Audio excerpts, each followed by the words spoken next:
Liminal.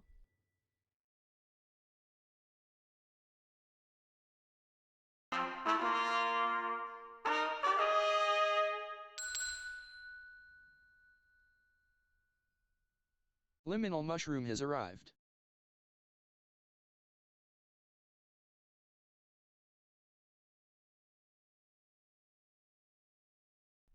God, that that threw me off. Oh gosh. Um.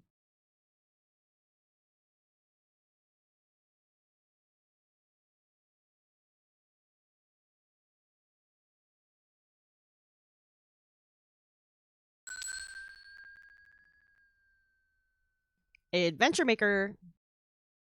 I'm looking at who else is online, and I'm like, I feel like everyone and their grandmother is online today, and I didn't even have my Discord notifications set up because of freaking technical difficulties. I'm just not gonna do it today. I posted in two servers that I'm live. The I'll throw it in like maybe one or two more, but I'm not. It might be a quiet day because I'm normally I promo in a bunch, but everybody's fucking live. I am set back by technical difficulties. It's a whole thing. My goodness, what a day! What a day!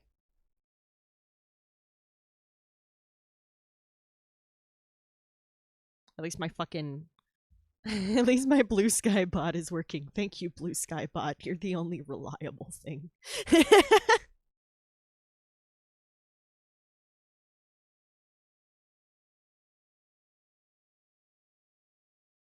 We're about to get started here, guys. Sorry for the late start. I had to fight technology. If we have errors on stream, that's why.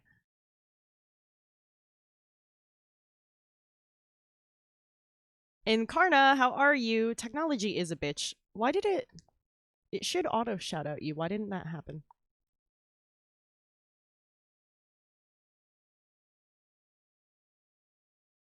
Oh, did it?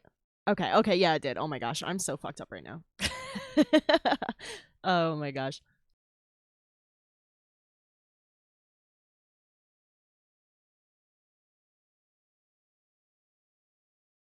It's a day. Hello, hello, hello. How's everybody doing? Um, yeah. Oh my gosh, it's been a day.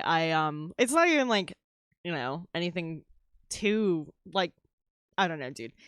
First off, it's election day. Hold on, why are you freezing on me now? Am I still live?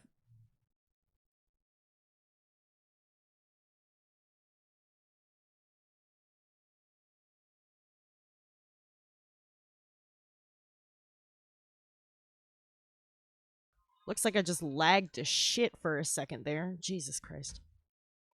If we end up having a ton of issues, I'm probably just gonna end stream early and troubleshoot the shit out of this stuff tomorrow. So, fucking first off, it's election day.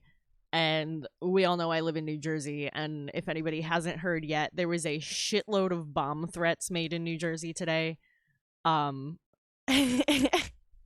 so that was a thing. Like New Jersey is trending on Reddit right now because of all the fucking bomb threats we had.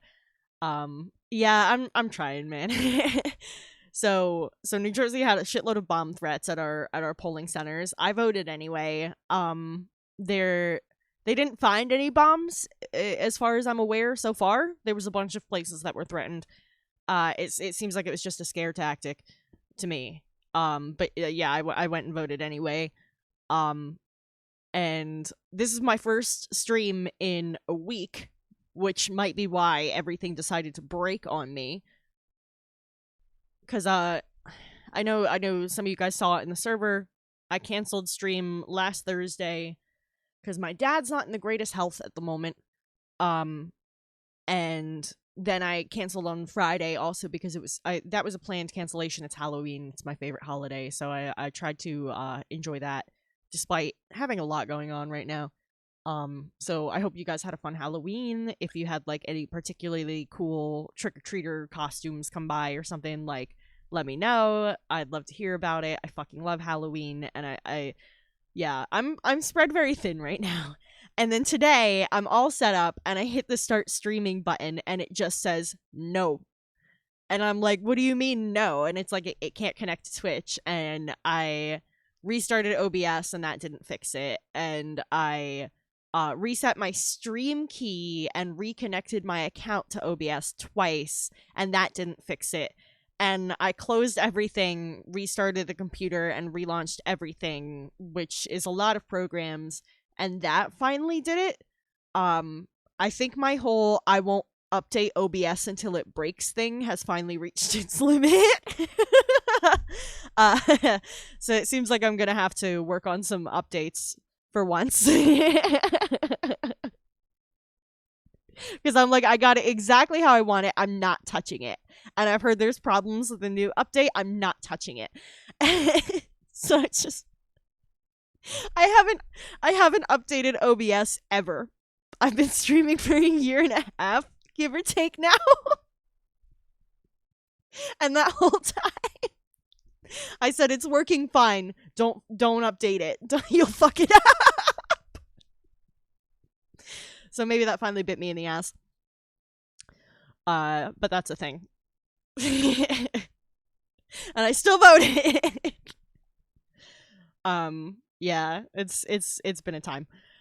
But I just want to sit here. I want to hang with you guys. I want to draw. I wanted to let you know how I'm doing because I haven't been live in a week. And I know a few of you were like worried about me. Some people reached out to me to ask how my dad's doing. I don't really have any good answers right now. Seems more or less the same. Sounded a little better on the phone today than the other day, but that's not really a good way to judge. He doesn't live in my state, and unfortunately I can't afford to just leave. So, that's a thing. But thank you guys so much for checking in on me and everything. I appreciate the shit out of that. We were last week working on this illustrative map of Sundry City, my homebrew location. We started texturing and coloring like the terrain. We gave texture to the water. Started throwing in like sand texture. You can't even see that well when it's this zoomed out. Texture for the sand, texture for the grass, texture for the farms. We still have a bunch of buildings to draw for this, a bunch of labels to do. I'm still open to suggestions of like locations that people think a place like this should have that are not yet represented. There's a handful of things we got to do. Got to finish up the buildings because we still have a few empty sections, and this is a pretty packed, bustling city. And there's some areas outside of the city that we still have to draw. And then we're gonna probably like just work on a bunch of foliage. I'm really glad that I decided to draw this too, because I said after doing a VTuber I wanted to do something that would take a little less concentration, and I feel like this is perfect right now to just like doodle and hang with you guys.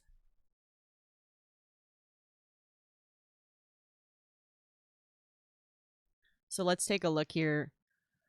I gotta turn on my labels layer so I can see what we're missing. I believe I got all of the labeled buildings at this point. I didn't do the graveyard yet, and I didn't do the shipwreck area yet. And I want to redo the docks because the first time I drew it, I wasn't happy with it. I did not do it to scale with the other stuff properly, and it just looked way too big.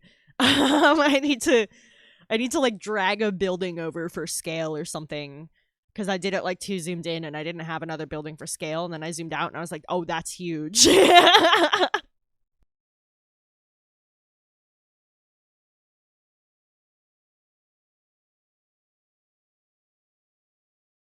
Yeah, so pretty much all the labeled places are done at this point.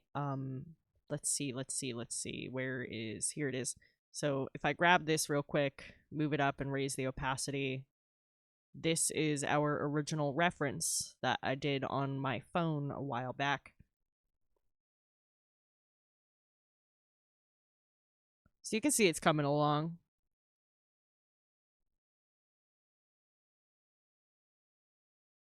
And then I had another note layer there that I'll turn on as well.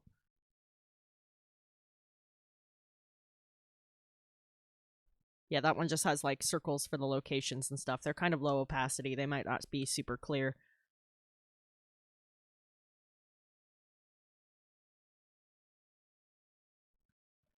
But yeah, that's the majority of it. Let me turn this lower opacity so I can still see the little list here and see where the buildings are, but it's not going to be so disruptive.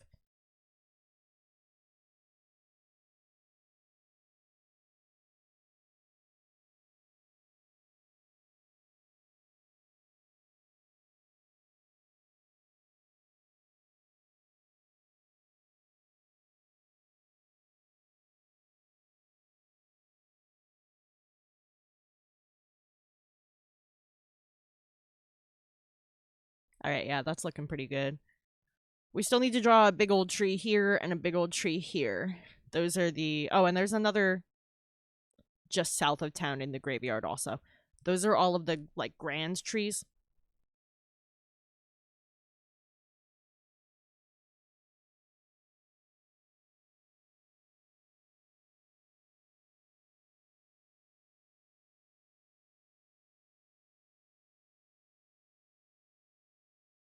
Those are my foliage layers. I never labeled those yet, which was a bit silly of me.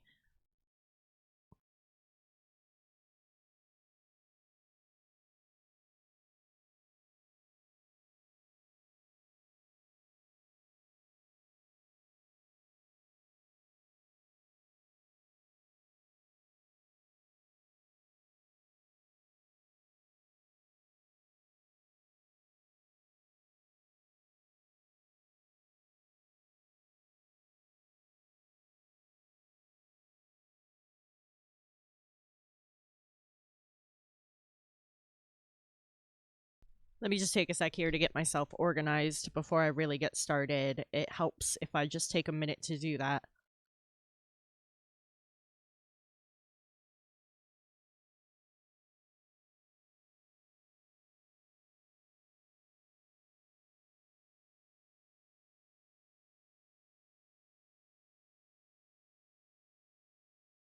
Both of those are water texture, color, road color, shadows.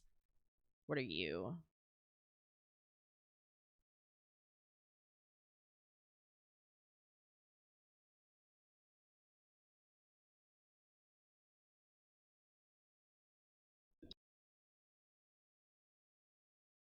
That one's the sand texture.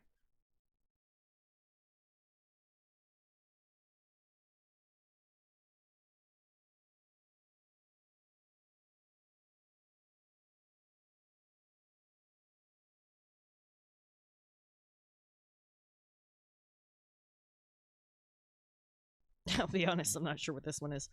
It's on soft light. Um, Maybe I'll switch it to normal, make it more clear. Ah, yeah. Okay, that's the little. Okay. That's texture on the fields.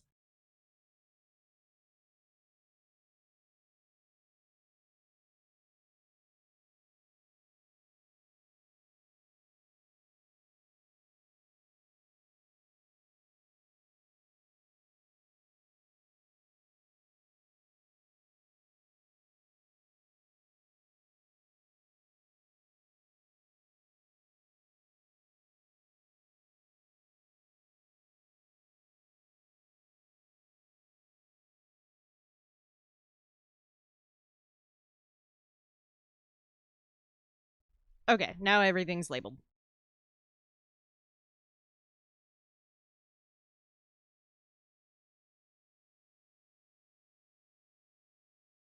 That helps.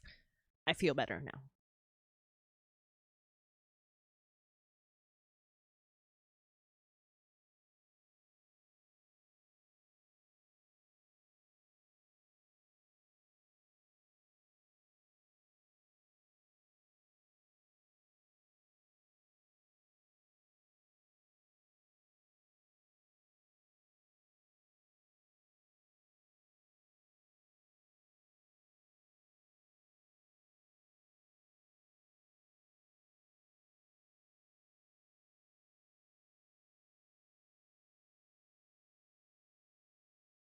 Brush size 25. Grab that brown. And then I think that should have us set to start on buildings again.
Was it 15?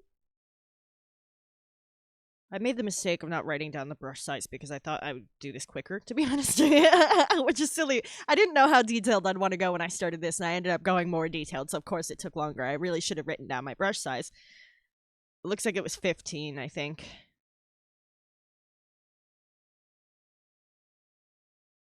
I'm gonna write that down now.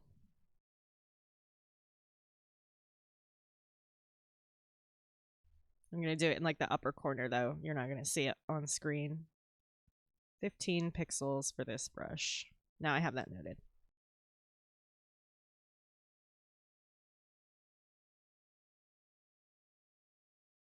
Okay.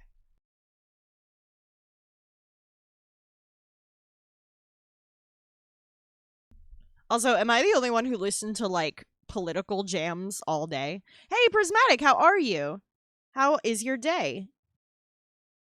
Like, I listened to Propaganda by Muse like 8 times. And I have my I voted sticker on my hat.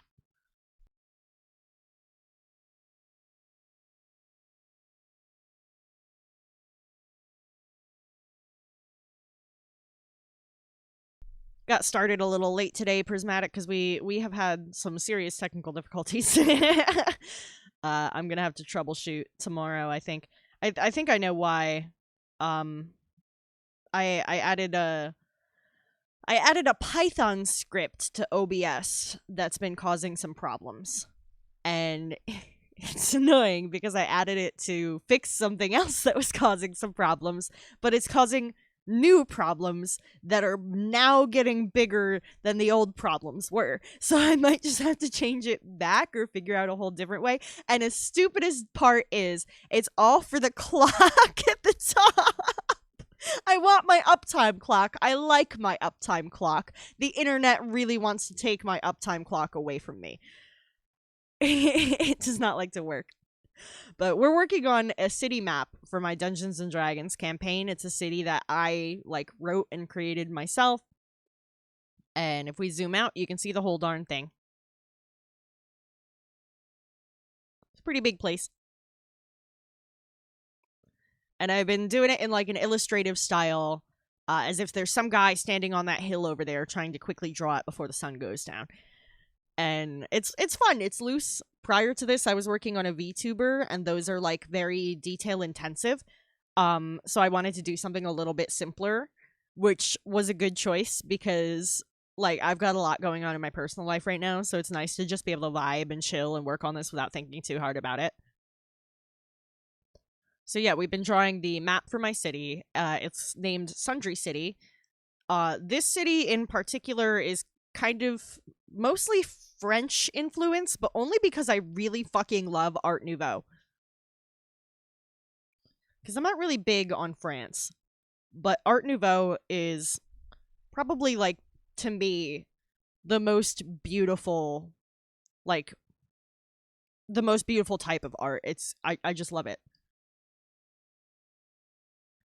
It's rare for me to see something Art Nouveau and dislike it.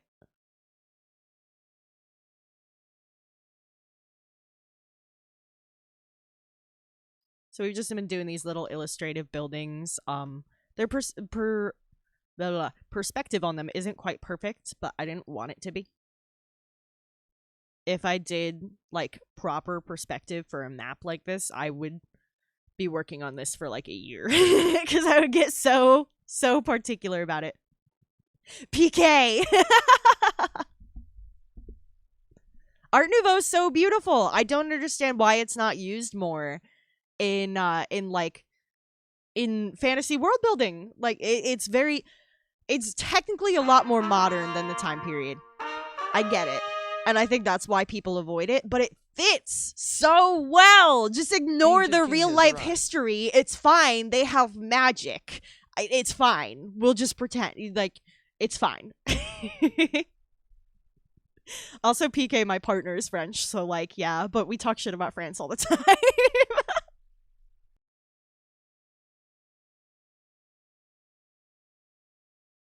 Fucking France, you know? Like I will give them one thing. They know how to riot. When things don't go well for the French, they know how to tear shit up.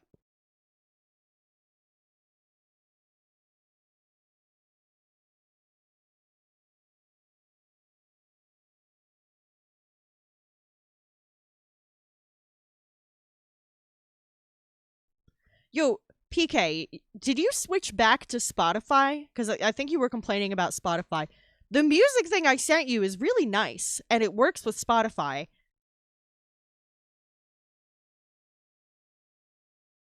Like, that's how mine looks. I'm really into it.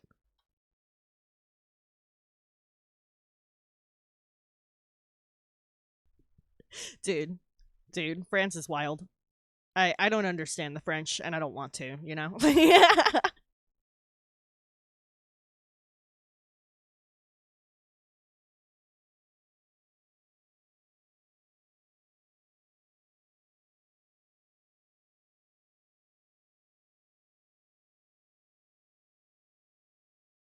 That's simple for this roof, but I like it. And this one's not even a named building. If there's anything that you guys think a city in a like high fantasy setting needs to have, let me know, because if there's anything you think of that I haven't thought of to add to this city, now is a really good time to add it.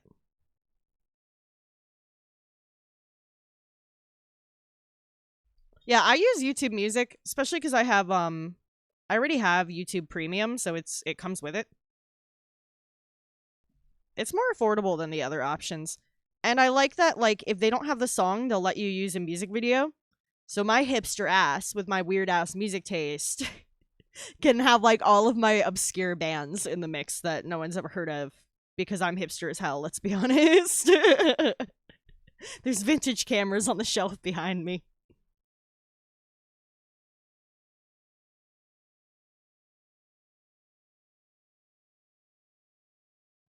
Oh, and I don't know if you guys saw, but I got a freaking crystal ball from one of my followers, which is so cool. Look at it. I got it to glow by placing the lights just right. I'm so stoked.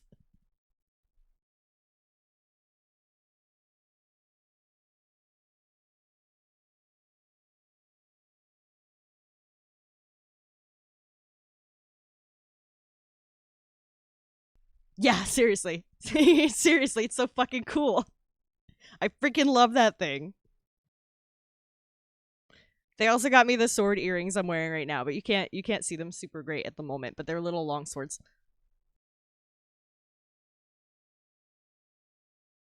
That was my first throne gift, was a freaking crystal ball. I was so stoked.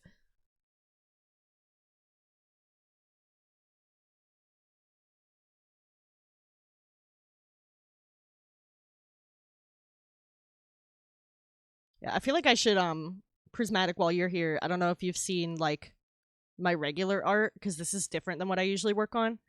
I feel like I should pull some of that up.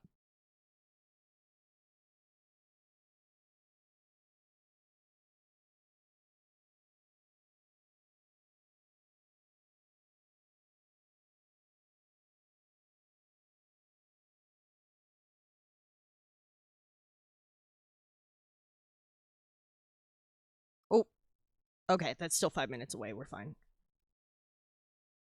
Will this even fit on here? I should probably open it as its own thing.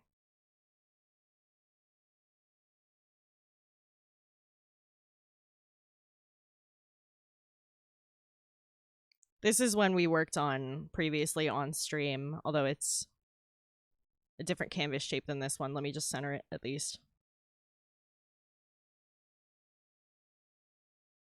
Yeah, this was a commission I did on stream.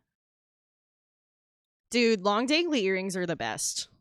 Like, they smack me in the neck, and sometimes they stab me a little bit when I roll over, but it's fine. Yeah, so we drew this one on stream. It's all drawn by hand. All the stars and stuff is like texture brushes.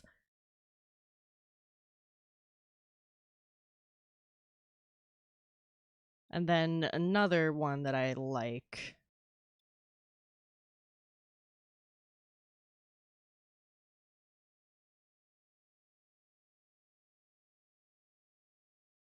That's my son Beryl. Beryl Tarpon. He's one of my D&D characters that I play. I drew him on stream too. It actually is inspired by King Baldwin. Yeah, the person I did it for is a big history buff. He's a buddy of mine. And he wanted it to be inspired by King Baldwin, aka the Leper King. It's really fucking cool. It was a lot of fun to work on. And it was a wizard battle in a blighted forest. And then this is one of my original characters.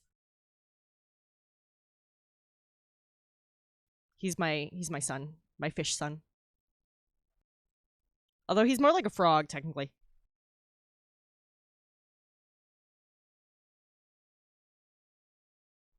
Yeah, so usually I work on character art like that.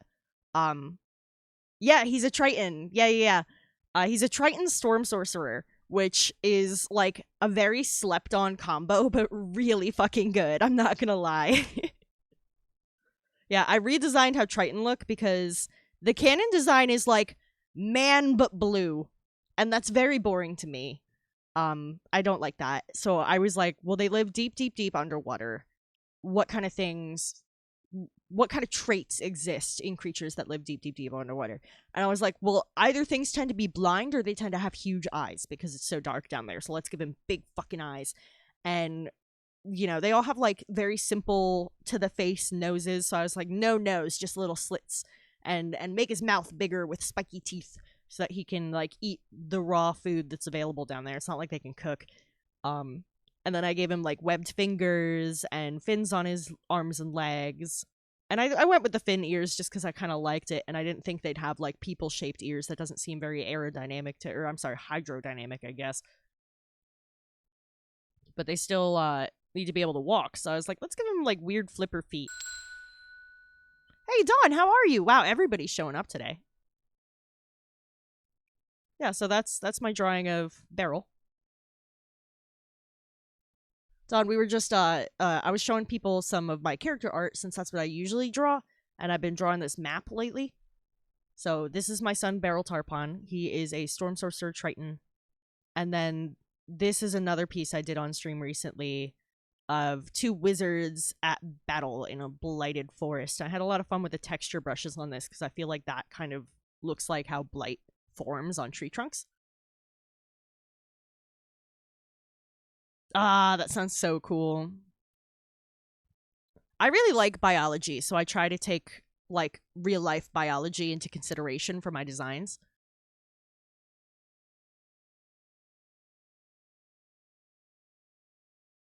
But yeah, right now we've been working on this illustrative map, which is kind of doodly and a bit simpler. But yeah, thank you guys. Thank you so much. Yeah, I love doing character art the most. But honestly, I draw everything.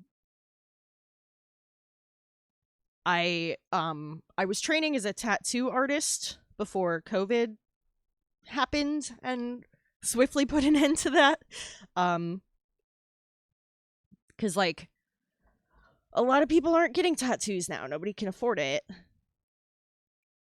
And on top of that, you know, tattooing's taking a serious hit, and on top of that, all the sterile stuff I needed to do it, like the gloves and stuff, all cost way more now, and I was paying out of pocket for all of that.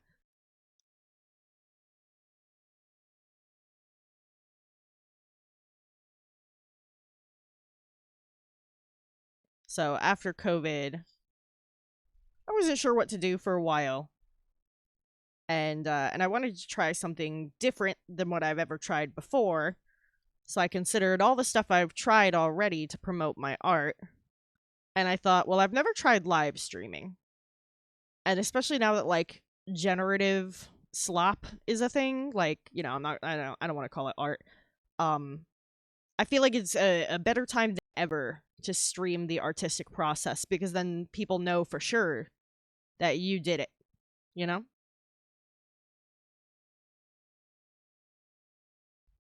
All right, the ad break is hitting. My apologies for that, guys. The capitalism compound strikes again.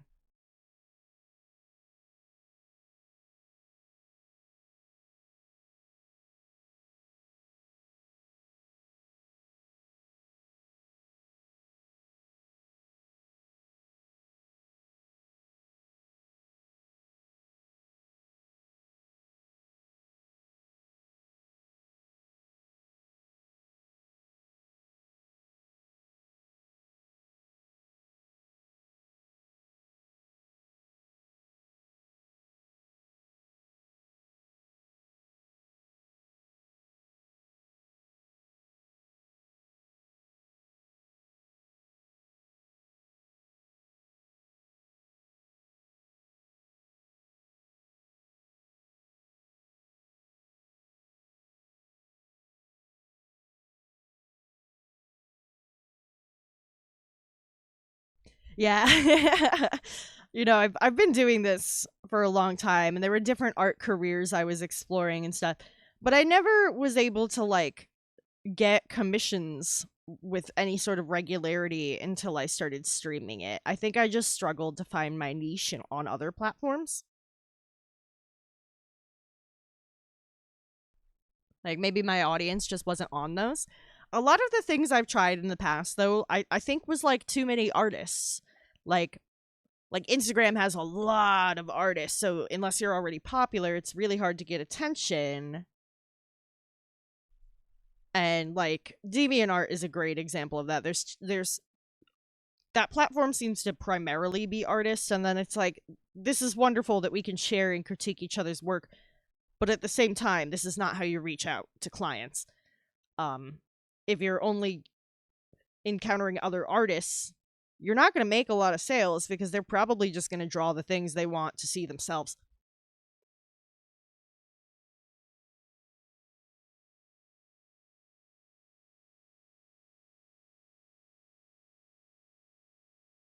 But I have like a lot of weird art experience under my belt. So I love trying new things in art. It's my ADHD, honestly.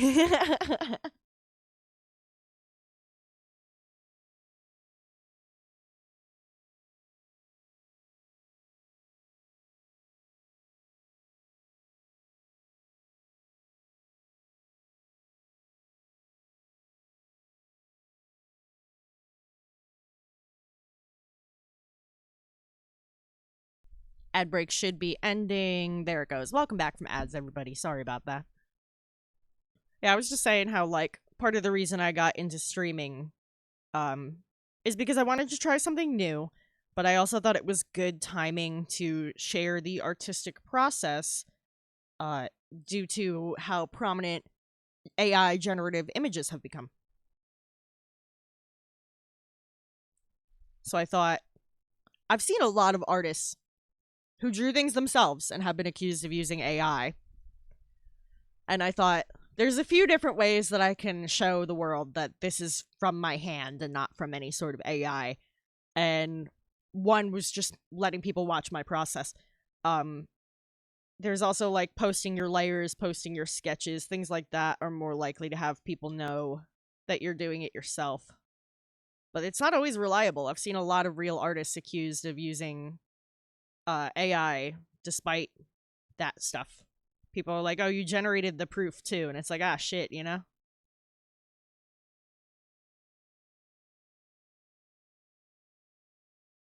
Hell yeah.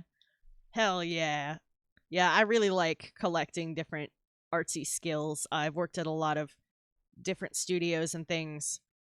The tattoo shop was one of the more recent ones, but I've worked at a ceramics and glass studio, which was a lot of fun and really cool. I worked at a place that did acrylic painting. I've worked at craft stores just to get like knowledge across the board on like different supplies and things. Like this is what I care about and what I'm good at, you know? I feel like this is what I got to do. What else what else could I be doing? I don't know. This just feels the most me.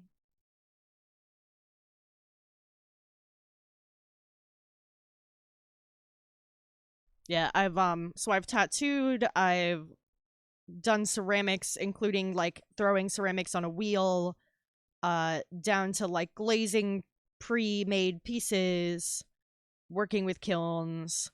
With glass, I did fused glass and slumped glass primarily. I also did a little lamp work, but I wasn't particularly great at it.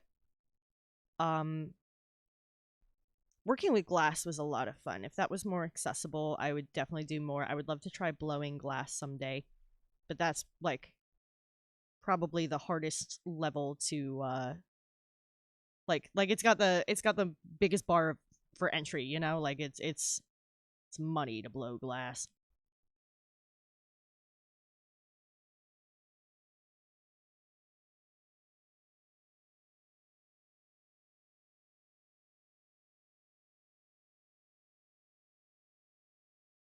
Yeah. Yeah, blowing glass is really hard on the body too. And I'm not good at handling environments with a lot of heat. I can't handle the heat well because I have a heart condition. So I think I could try it once and have like an ornament that I make, you know? Because I already understand some of the principles of how it works from other glass work. But yes, I love Blown Away. I love Blown Away. Alexander Rosenberg was my favorite on that show by far. Although I'm blanking on his name, but there was that one guy who was really, really talented. And he was kind of uppity about it, which I didn't really like, but he was really talented. And this dude, yeah, my partner just looks at me and goes, the French pull. And I was just gonna, he did what's called a French pull. And it was the craziest shit I've ever seen somebody do with glass. He poured like a puddle of glass on a table and dipped a punty in it sideways and then pulled up a thin film of glass like it's cling wrap to wrap around another object. And I'm like, "Wah!" You know, like, how did you do that? They're all different temperatures and stuff. That should have just exploded. Sir, how did you do that? That shit. Like, I know the name of the show is Blown Away. I'm not trying to be punny, but that shit blew me away, you know? Having worked with glass, having blown up glass into the palms of my hand, I know exactly how volatile it is. And that dude, I was like, holy shit. I actually have a piece of glass I did 12 years ago in my window that I could show you guys.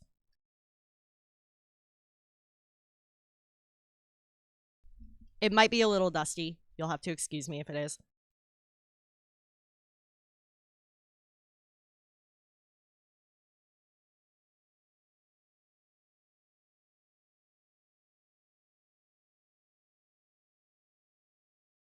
So this I made when I was 16, and it's a mix of glass cutting, glass fusing, and painting with glass, painting on glass with glazes, ceramic glazes, because it got fired. And I grew up on the Kingdom Hearts series and always loved the stained glass designs in that. So I wanted my own in real glass, and I made it.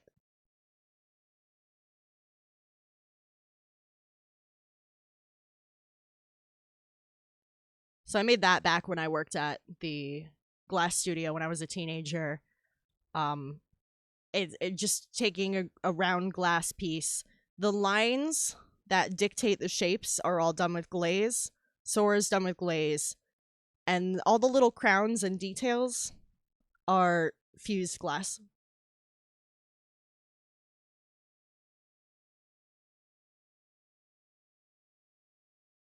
put that somewhere secure. I don't want to knock it down or something.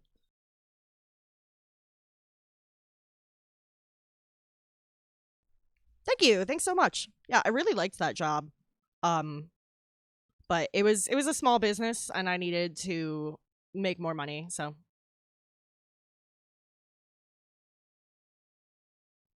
probably would have stuck around longer, but they did not pay well. It was under the table, you know.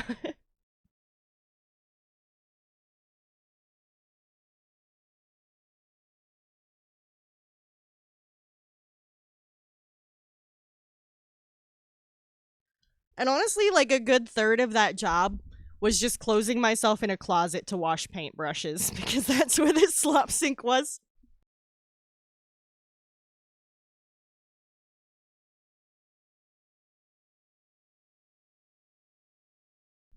Yeah, but I managed to hold on to that piece all this time,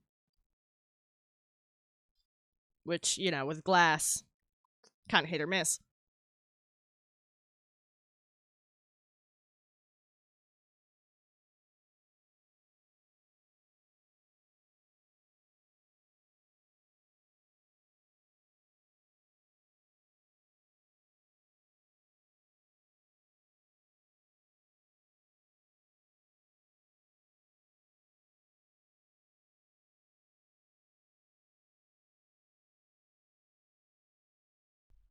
Also, I keep glancing that way again because my partner's playing Hades 2 on the TV over there.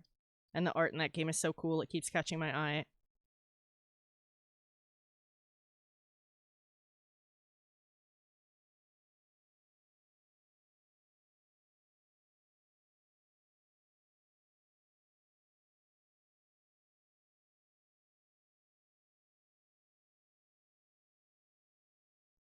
There's a little building there. Again, it's not quite perfect, but that's not what we're going for.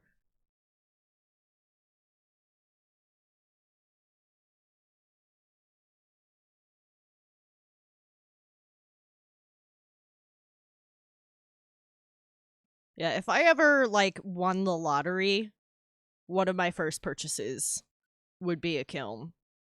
And I'd definitely get into ceramics again.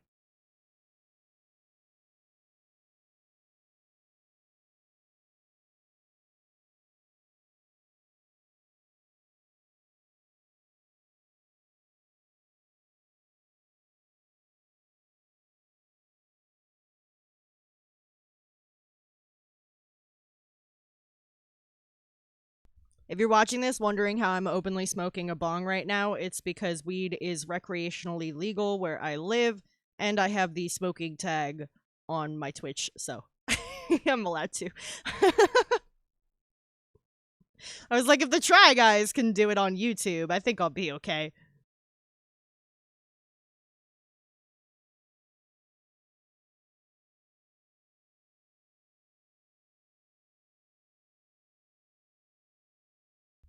I just want to hang with my guys, draw some little buildings.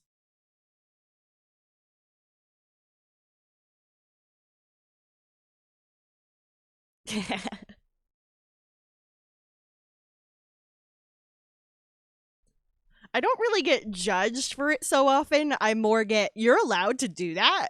Like, but yeah, it's recreationally legal here. My partner works in the cannabis industry. It's just like totally normal in my household.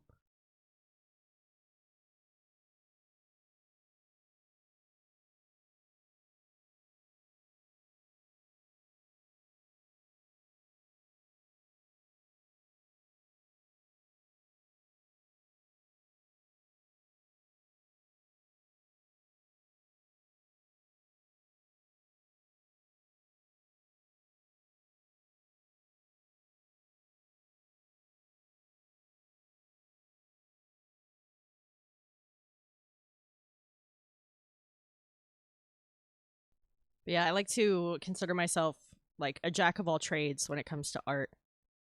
I don't like to limit myself to any one thing. So I've tried everything instead. Like I can weave, I can knit. Only on looms though. Knitting needles elude me. They're my enemy. I can sew. I'm trying to get better at sewing. Right now I can mend clothes, but I'd like to be able to make clothes. That's a goal from the near future. I found the most beautiful pattern for a cape recently that I'm trying to make. I want to maybe make a prototype with some cheap fabric to see if I can even do it well in the first place, or if I'm like too beginner for what it needs. Um and then after the winter, I'll probably grab some nice heavy fabric on clearance and make it properly. I would like it to go with my Ren Fair gear, so I'm probably going to do colors to match that. I also really want to start collecting or making garb that matches this color scheme, so I could like do a dress up stream sometime and have it like go with my overlay. I know that's really picky of me, but I love those kinds of details.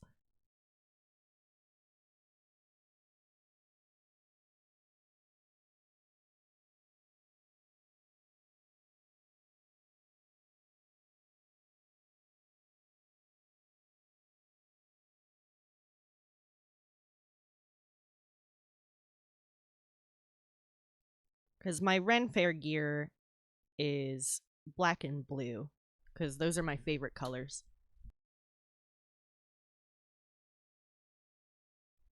But my branding is green, purple, and gold because I wanted to evoke some like noble vibes and some evil vibes by mixing like rich and villainous colors together.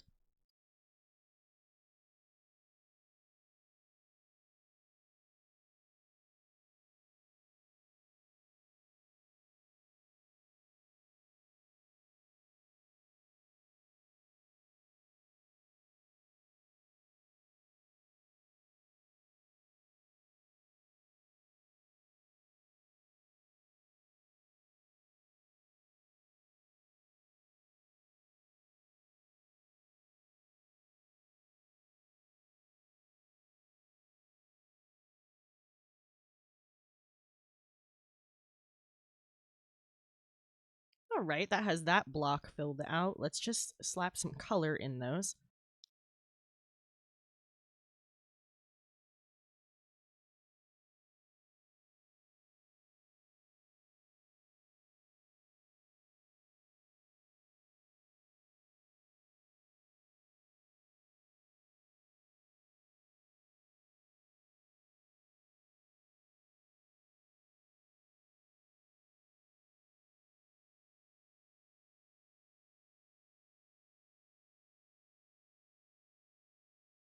And it's weird. I'm actually using straight up pure white for these houses, but I'm using it on a lower opacity to let the like sepia tint of the paper stain it so it isn't actually pure white. But it's really weird to me because I never ever ever ever ever use pure colors like that.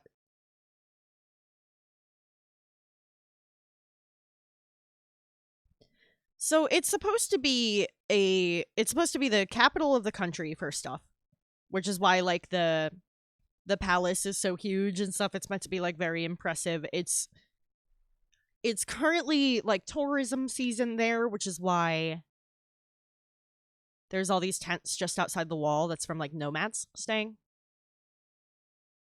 And the palace is freaking huge and very impressive looking. And this is an agricultural country primarily. They worship the planet, they use druidic magics to improve upon their farms, etc., etc. Hi Hairless, how are you? Um and so I actually have a whole list here, and I've already added a few more that don't have labels of different places in this region. Ooh, Sir Pippin, Hairless doll hello. has arrived. So I have a whole list here of different places that are currently here. And like I just was asking people, if you were an adventurer and you were going to like this big coast city that's the capital of this nation and has plentiful food and they do really well and they're kind of in a Sir renaissance Pippin right the now, not so what would smart you has want to arrived. see? Am I bald? No, you. Hairless. No, you. Let me get determine your fate going on for Sir Pippin.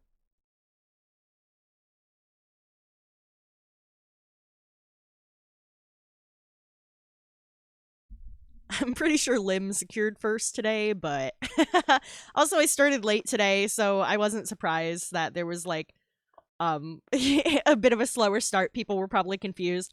I had a lot of technical difficulties.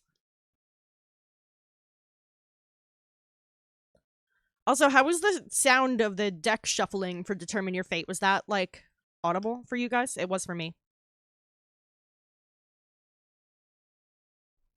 I'm not chilly. I just love scarves. It's sweater weather. Don't take this from me.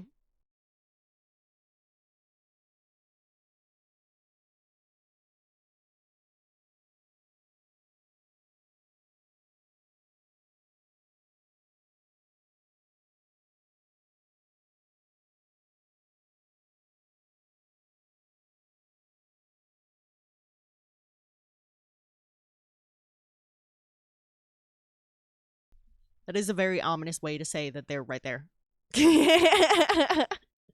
My partner of over 10 years. All right, I got my cards. Let me shuffle them and pull one for you, Pippin.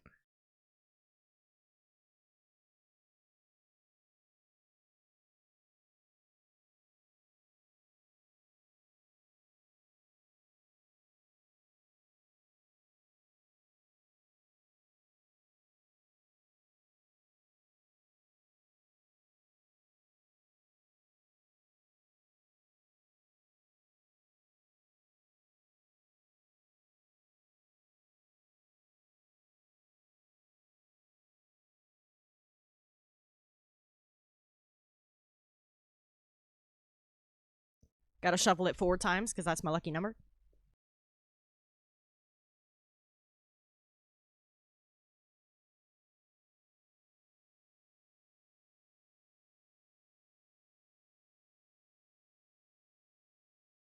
You, my friend, have pulled the moon from the deck of many things. Now, what does that mean?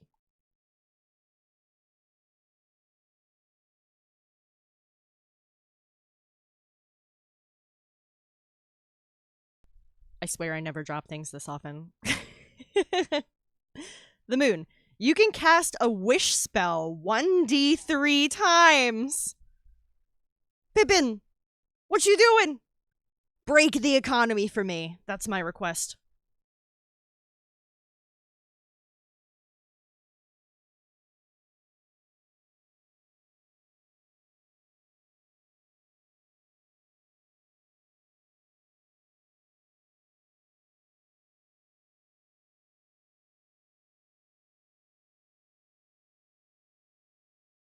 That's fucking crazy. Just getting the wish spell like that. Anyway, deck of many things, Fizz Rep. Highly recommend it. Fizz Rep means physical representation for those of you who aren't as nerdy as I am.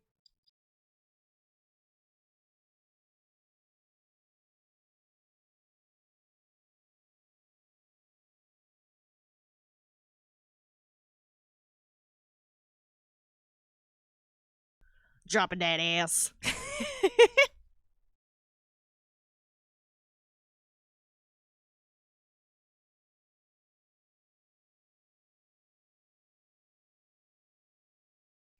Look, I voted sticker on my hat. I don't know if you guys saw.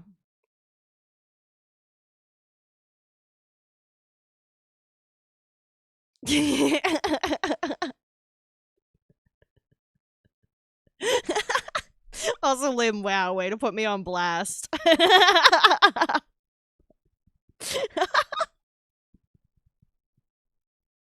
I can't. Oh my god.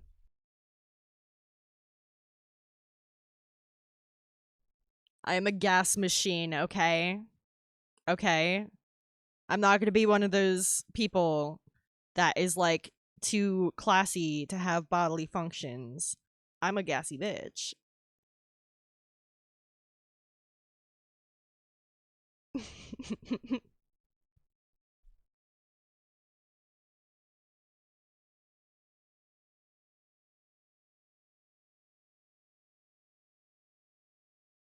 Oh shit, I forgot to move your view back.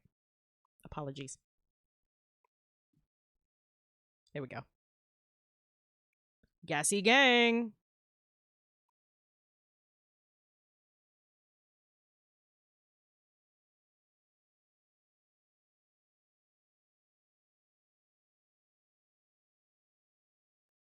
For anybody new here, I keep Krita open twice. One is the one you guys are looking at, and one is the one that I'm working on. That way, when I zoom in and I zoom out and I tilt it and I move it around, it's not gonna like make people motion sick.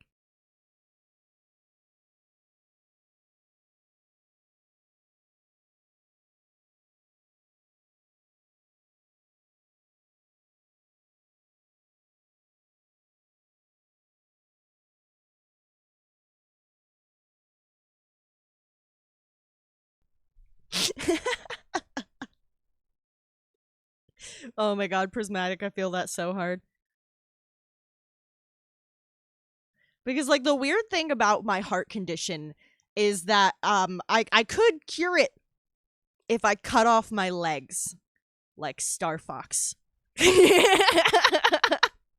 That was real logic that they used there. If, for anybody who doesn't know, they cut off their legs and replace them with robot legs so that they can fly better without the G forces causing them to pass out. Because high G forces are strong enough to push your blood out of your brain. It will take your blood and push it down into your legs. So they cut off their legs and they replace them with robot legs so that there's less room for the blood to leave their heads, and it helps maintain their blood pressure while they're flying under extreme G forces. That may sound like some ridiculous mumbo jumbo, but that's real. That's the actual cause of pilots fainting. And not only that, but that's how my heart condition works, except just the regular G forces of Earth are too much for me. So I could never be a pilot. If you cut off my legs and replace them with robot legs, I would not pass out because the blood pooling wouldn't have as much room and I'd get more oxygen in my brain. And so I think that's hilarious that Star Fox sci-fi'd their way around my heart condition. Yeah. Yeah, I'm designed for lower gravity spaces. Uh Earth doesn't like me.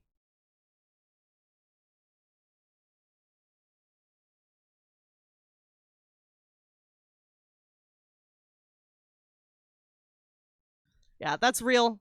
That's if you've heard of POTS, it's basically what I have. My diagnosis is slightly different, but in a way that honestly I'm not even sure what the difference is. It's like my doctors kind of know better, you know. Um but it's just like POTS except it's called neurocardiogenic syncope, which if anybody can spell that without looking it up from only hearing it once, I respect you. Because it's a big word, so I like to flex it on people every now and then. If people are like, you look too young to be sick, I'm like, can you even spell neurocardiogenic syncope, or are you just wasting my time?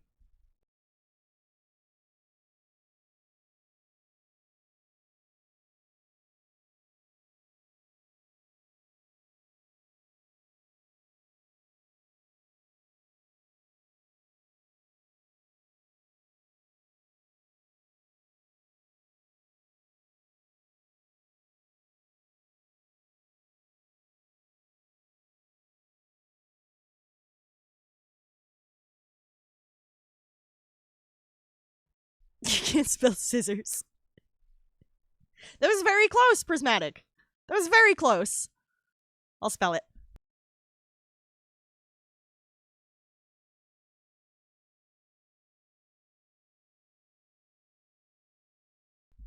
Sorry for all caps. I use caps as my push to talk. I really should change that. But the habit's already in there, you know?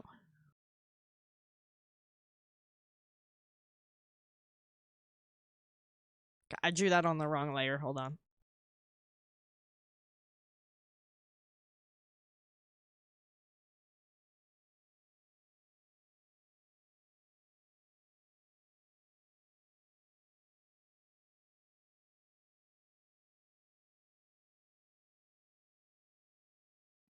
Yeah, it's everybody pronounces syncope wrong from the reading as well. Like they'll read it as syncope. And I'm like, nah, you pronounce the E.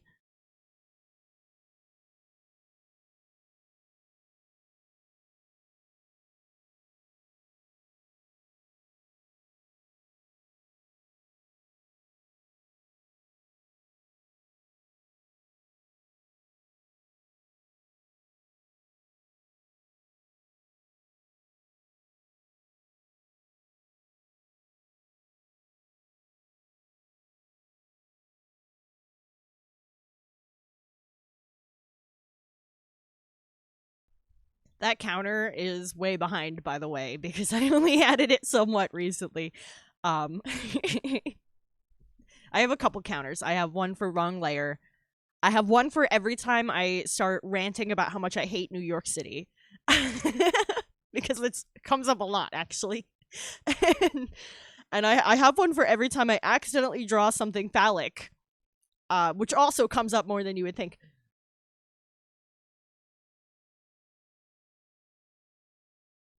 When I was trying to draw the candles for my overlay, that one got used several times.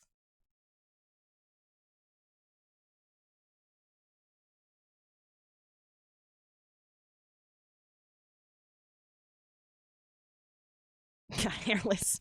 You live in New York. I see, Dawn, everybody told me it would grow on me. Everybody was like, "Oh, one day you'll appreciate New York more. You're just young." And like it's more overwhelming when you're young because you're small. And I got bigger and I still fucking hate that place. And, like I'm even tall. I'm actually quite I stand over the crowd most of the time. And last time I went to New York City, I wore small heels also. And I was like the tallest one on the subway train every time we took it. So I'm above everybody and I'm still like, God, I hate this place.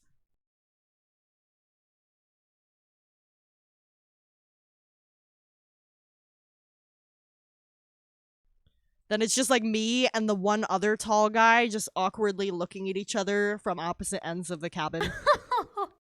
Dion, hi. Welcome in. Hairless, you're moving into my house. Are you just gonna like start like frogging or something? I think that's what it's called. I don't think you could keep it secret long though. I think I'd come across the chair in the middle of the night and like pee a little bit because your SpongeBob chair is so terrifying. And I'd be like, Hairless, what are you doing here? Also, you get really bored of where I live. It's frogging with a PH. And that's the word for when people are squatting in a house, but people still live in that house. Because squatting is an empty house. But if you're secretly staying in a house that people live in, it's called frogging. I believe that's the word. And that's when people like sneak around in the walls and shit. Which is a horrifying concept, by the way. And was also an episode of Supernatural. Yeah. It was really funny because in the Supernatural episode, you kept trying to figure out what kind of spooky specter it was. You're like, oh, it's clearly not a vampire. It's clearly not a shifter. What kind of spirit is this? Is it this? Is it that? Is it the other thing? And it's just some people creeping around in the walls. Dion, thank you so much for the resub, by the way. I really appreciate you, man. We don't talk about Bruno. Ironically, I think that was my favorite song on that soundtrack. I didn't really care that Die much on this hill for has arrived. Encanto.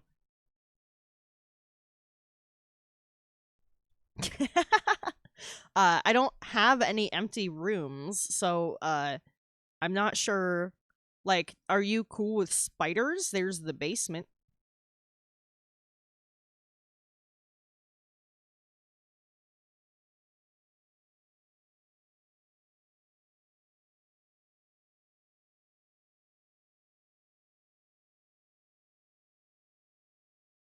I also started stream late tonight because OBS refused to connect to Twitch, and I had to do a whole bunch of stuff. Shank victim. What are you gonna do? Shank me? That's one of my favorite like headlines I've ever seen. What are you gonna do? Stab me? Says man before being stabbed.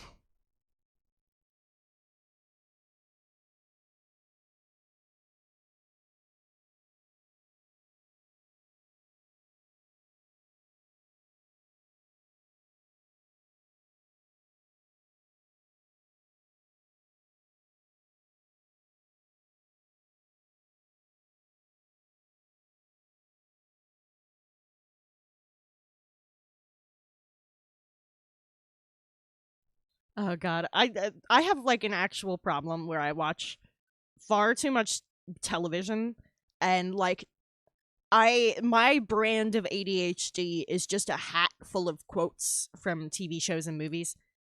And because I'm also a hipster, because of course a lot of them are really obscure and then people don't realize I'm referencing stuff.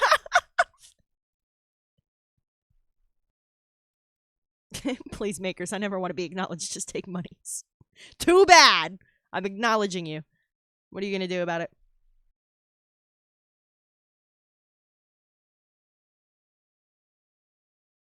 My main conclusion is that OBS threw a fit because this is the first time I've streamed in a week, and I never go that long without streaming. And I'm aware of people who have like taken a little break from streaming, and when they came back, everything was broken. I don't know. You're gonna poot? You hate me. You're gonna poot. Like, dog. Gucci or Balenciaga?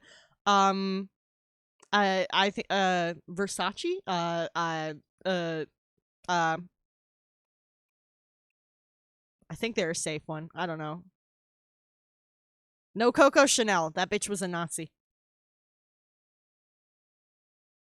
Yeah, I'm full of quotes, and they're just somebody says something that's vaguely related to something I saw on television once, and then I think about like another episode I really liked, and then a moment from that episode, and then like the most obscure quote from that moment, and like it's a very like ping ping ping ping ping to get to the thing in my head, and then it doesn't make sense to anybody but me or like my partner, because my partner fucking gets me. Like I went on a whole rant the other day about how I want to take Captain America to a car show, and like a few people had no idea what I was talking about, but my partner was just like, "Yeah, he would like old cars."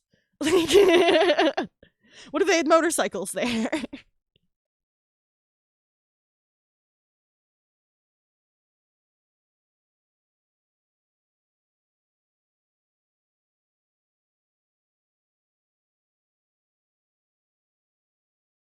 The treaty at Versailles.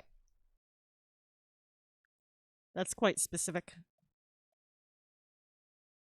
I don't know. Are there any like Dutch fashion brands? Because I'm mostly Dutch, as it turns out. So maybe something Dutch. But I feel like they mostly just make licorice and fish people won't eat.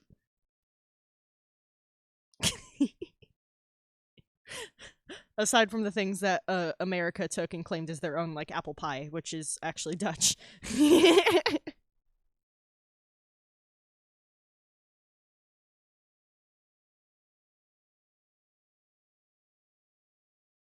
Also, when I learned I was Dutch, I was like, oh, like a good way to get in touch with your culture. Because I learned through an ancestry test. I had no idea that I was mostly Dutch. And my sister got an ancestry test. Turns out we're really Dutch. And I was like, oh, I should like look into the food. That's a good way to connect to your culture. And because I'm in New Jersey and Dutch Pennsylvania is right there, I've already tried all of it. So I'm like, damn it, okay. Not that then, something else.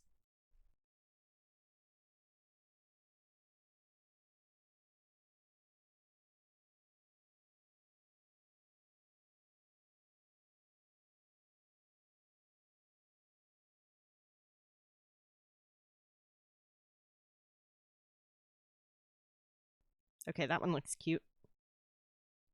Next.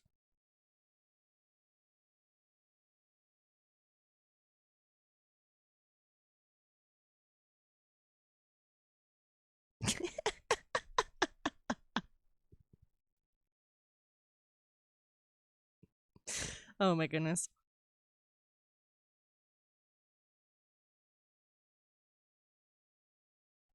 If y'all are gonna fight, at least record it so I can watch.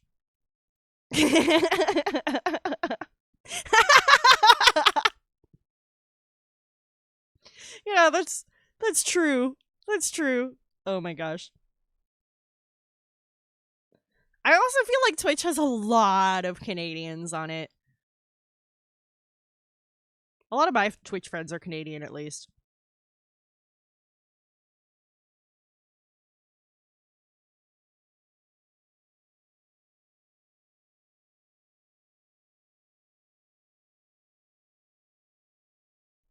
It was funny. One of them started trying to explain what a liter is to me because we don't use that measurement system, just for me to be like, hold on, they sell sodas by the liter.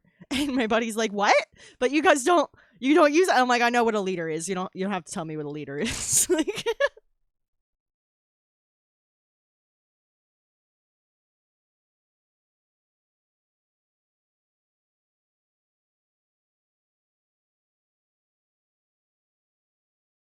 he's like, I don't understand. And I'm like, just go with it. Nothing here makes sense.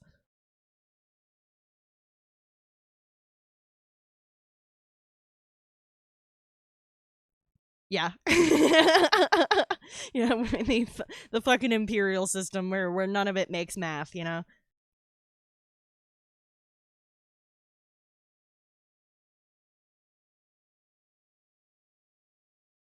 I genuinely think that that contributes to, like, our math scores and stuff being so low. Like, if if people could do this shit in their head easier, they'd do it more and they'd have more practice. I don't know. I feel like I can't really talk. I'm pretty horrible at math.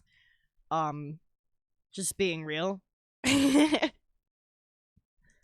But I know if I, like, had more day-to-day mental math like that, where I didn't, like, have to bust out a calculator because things are easily divisible, I'd probably be quicker at that stuff from practicing more often.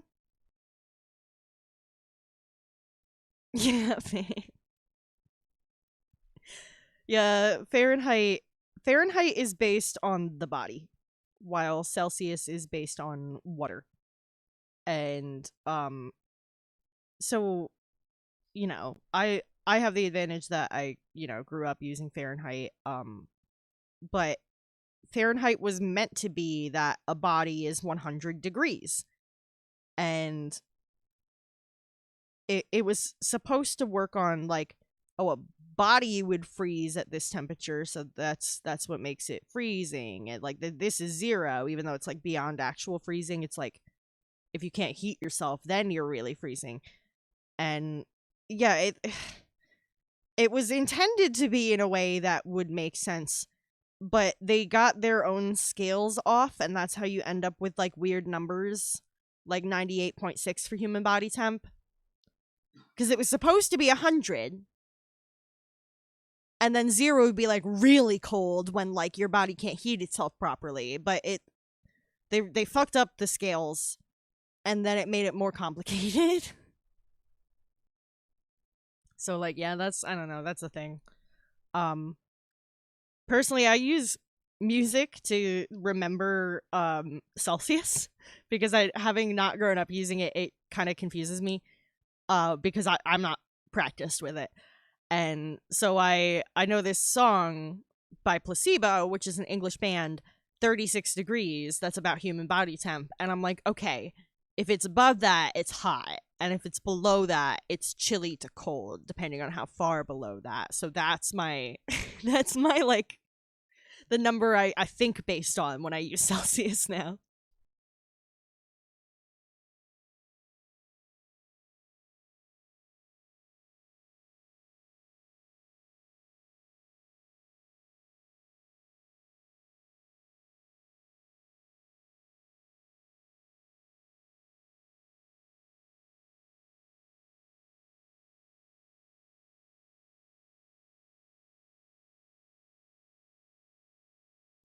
Yeah, if I'm like, okay, human body temperature in Celsius is about 36 degrees based on this Placebo song 36 degrees, and this person said 40 degrees. That's above how hot, like, body heat is. That's hot. Like, that's it's the dumbest way to track it, but it works.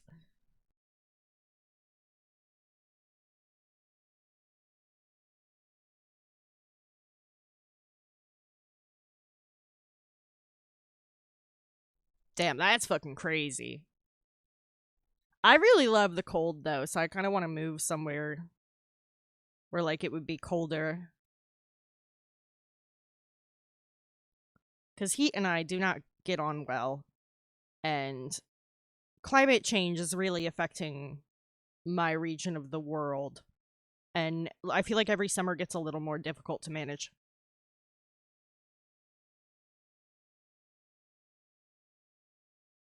Oh, damn, that's where they meet? That's so funny.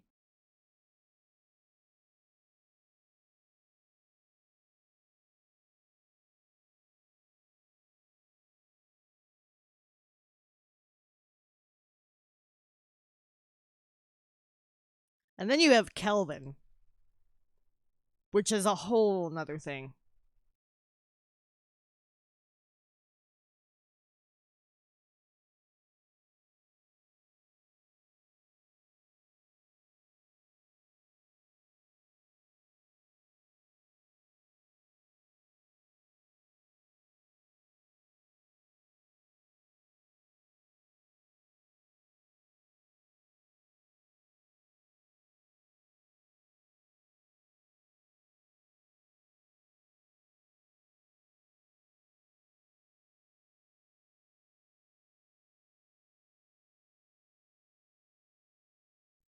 Yeah, I'm not really great with numbers though. Like, I'm an artist. I'm very true to the stereotype of like not being good at math. Not great at science, depends on the science. Biology, I'm fantastic at. Chemistry or physics, please don't talk to me. I will just get stressed about how dumb I am. I do not understand physics. Please don't talk to me about physics. Like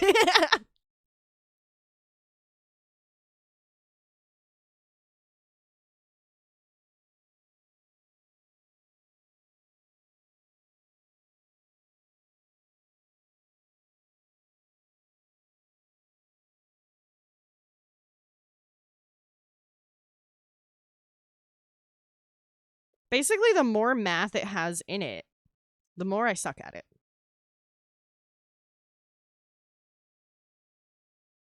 Yeah. Yeah, same. When you reach biochemistry, I'm like, okay, somebody else needs to take care of this. I'm not sure what's happening anymore. But actual biology I understand really well. That's like the science that clicked the most for me, and I really love it. And I just think it's really interesting, and how it's like the building blocks of life, and I love animals and how it made us all so different based on our environments and how we evolved, and all that shit is so interesting to me. And I had a really great bio teacher when I was in school too, which helps. My physics teacher was also great, but that just made it hurt more when I let him down because there was no way I was gonna do well in that class. Like, not me, not me. From Mass Effect, that's so funny. Dion has been playing that.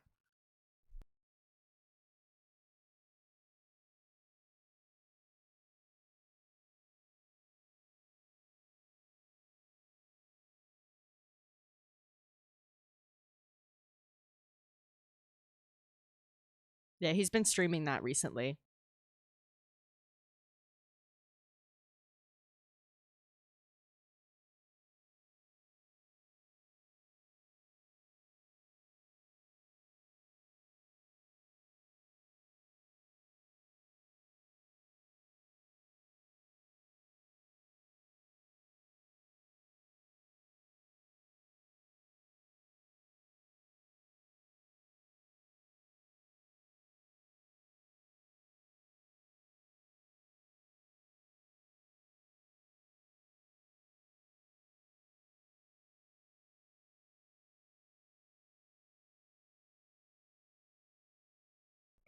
I'm not sure I don't think I ever played Mass Effect. I unfortunately missed out on a lot of like classic game series because I had like one of those weird moms that didn't let me play video games. So it's kind of alarming how many I missed out on.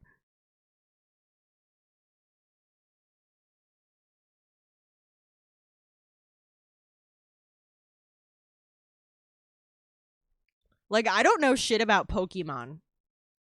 And I can't explain that to you because I'm American and 28 years old and exactly the target demographic of Pokemon. And I don't know anything about it. I miss the whole phenomenon.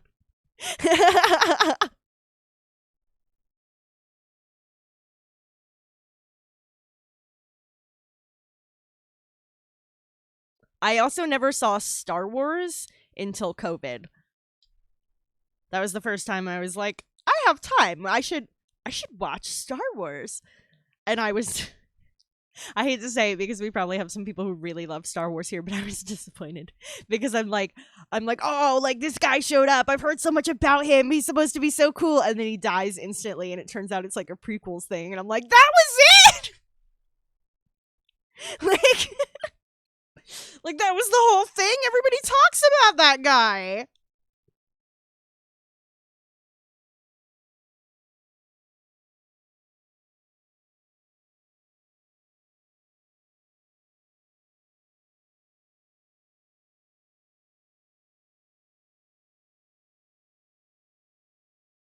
Yeah, I believe it. I believe it. Like that was a cultural phenomenon. Everybody like talks about like Star Wars trivia and shit. I don't know any of it. And it's the funny thing is too that like at jobs I've been known to be a nerdy person. So they're like, "Oh, like Jet, we put you on the calendar for the Star Wars trivia night cuz you're a nerd. Like that'll be easy for you." And I'm like, "Actually, I don't know anything about Star Wars."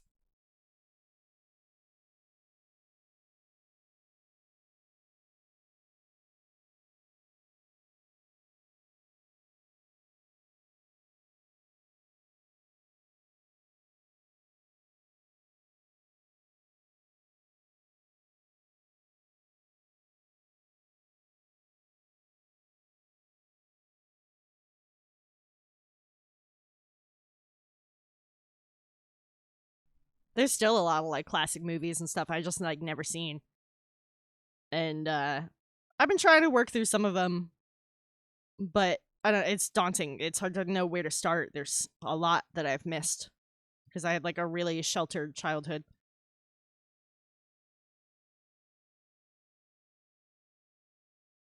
Nobody ever guesses that from how I look.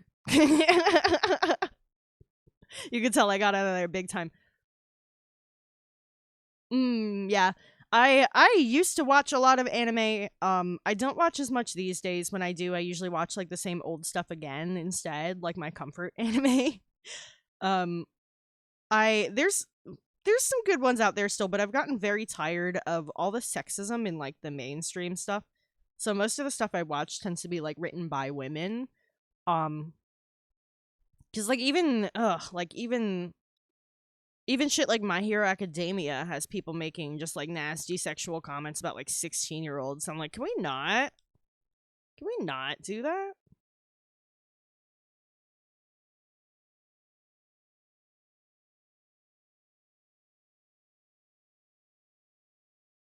I'm like, have you considered not? um I love Zombieland Saga.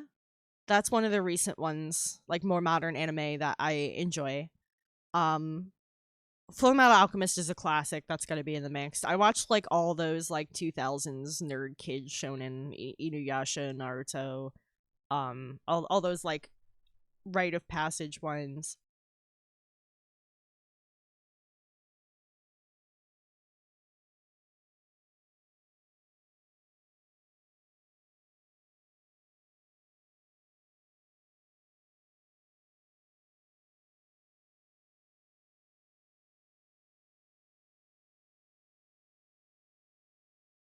Yeah, I can't do all the fan service. That shit is so exhausting. And I feel like it used to be like more plot, less fan service. So it was like, okay, I'll just zone those parts. But now it's constant. I watched the vending machine isekai, and that starts really funny, but the latest season wasn't as good. It just felt kind of forced.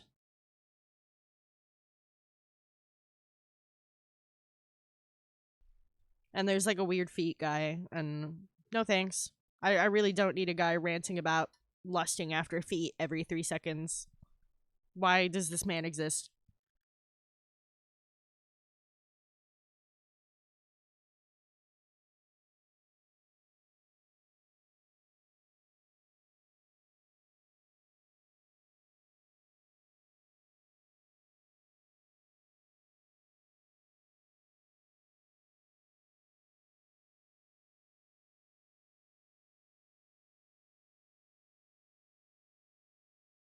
But yeah, if you haven't heard of Zombieland Saga, just put it on, no context. Like, don't look up anything about it first. It's best that way. It's hilarious. It's fucking hilarious. I love that show. Plus, one of the main characters is trans, Lily. And somebody made a meme of her holding a Glock and saying, "Shut the fuck up, turf." And somebody tweeted that to J.K. Rowling and she called it a hate crime. That's one of the funniest things I've ever heard in my life. She called a meme a hate crime.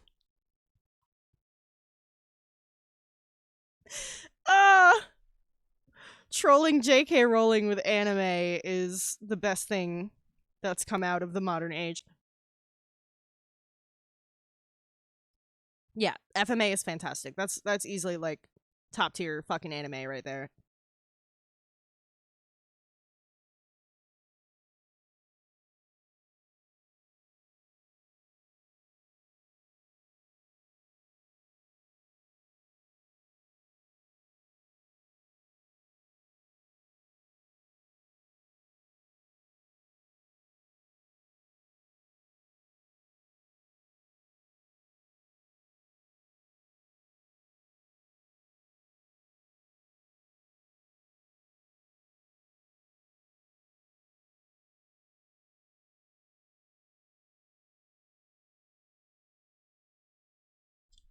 Like I would like a version of My Hero Academia where Mineta just doesn't exist and no one acknowledges it.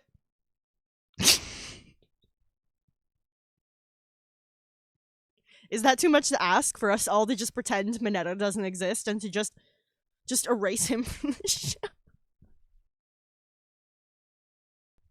Anyway.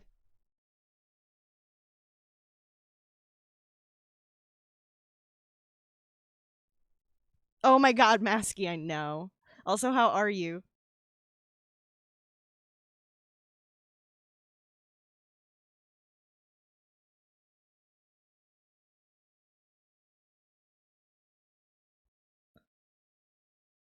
Like, just I need him to stop. I need him to cease. You know, he just cease that behavior immediately. Just go sit in a corner and don't talk to me.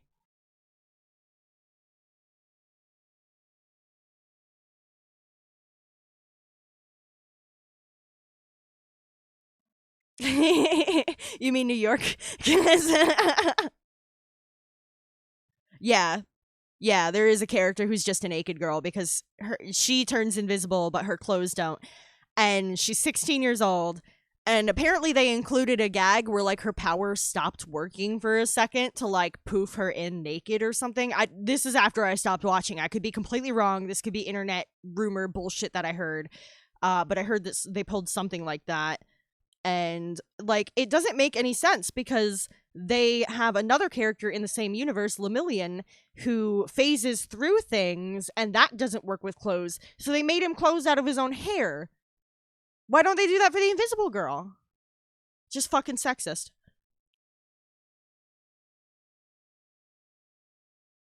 And I'm so mentally exhausted of sexism.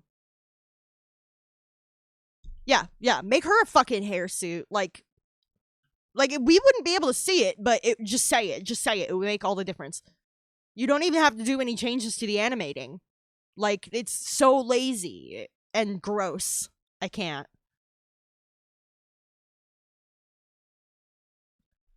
Like, come on.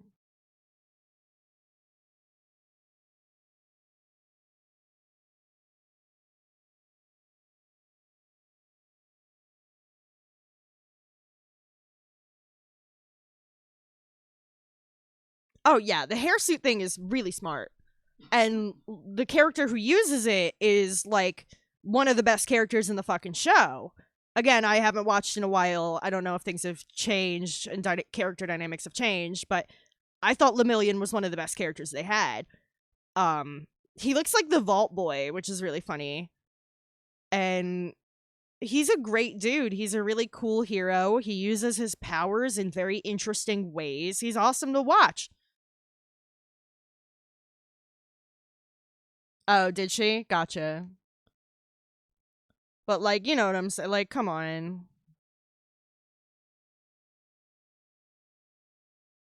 They just wanted some weird, long-winded excuse to have a naked teenage girl on TV. Let's be real.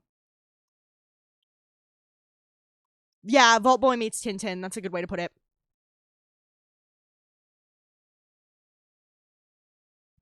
Yeah, you've probably seen him. His isn't that strong, but the way he uses it, it's a lot of fun to watch. Like, as far as superhero media goes, people don't always have to be the strongest. They have to be interesting, you know?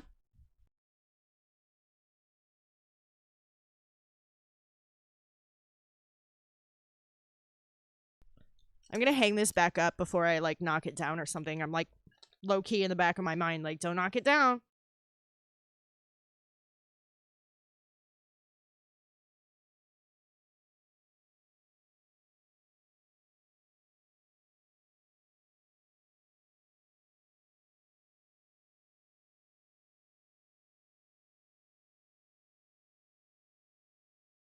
Yeah, yeah, exactly. He was really clever with how he used it. And part of that show is all about how like a lot of these people should be fighting smarter, not harder, and brains over bronze and stuff. Like that's the whole reason Midoriya got there, right?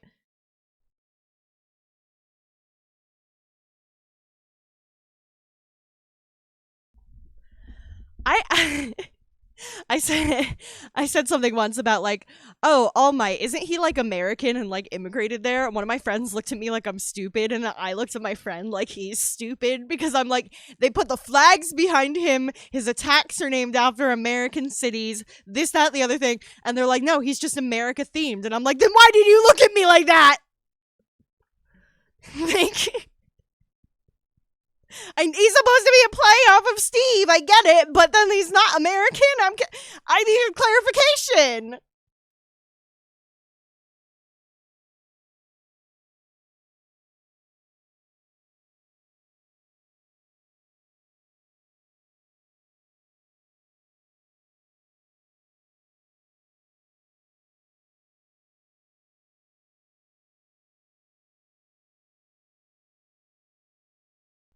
Yeah, yeah, I actually saw the movie. That was before I stopped watching. Yeah. Which is also something I don't understand. Grados, hi! Looks like Ish is streaming. Grotto's pot has arrived. Is that just my name to you now? Because when I said that, I was quoting a series of unfortunate events. Either way, it's fine with me. Yeah. So I stopped watching before I got to why we hate All Might. Would it be accurate for me to say he's kind of like Dumbledoring the kids? Does that make sense? Like he's doing the Dumbledore? Does that make sense? Is that why we don't like him?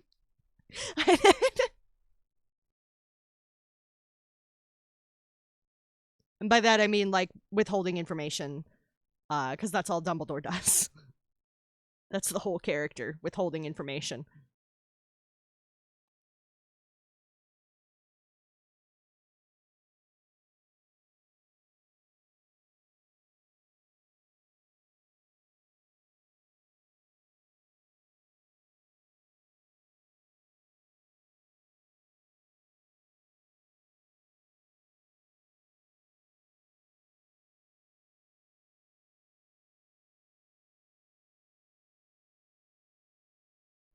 The Grapist Masky. I've called him exactly that before too. I need you to know that. I hate him. I hate him so much.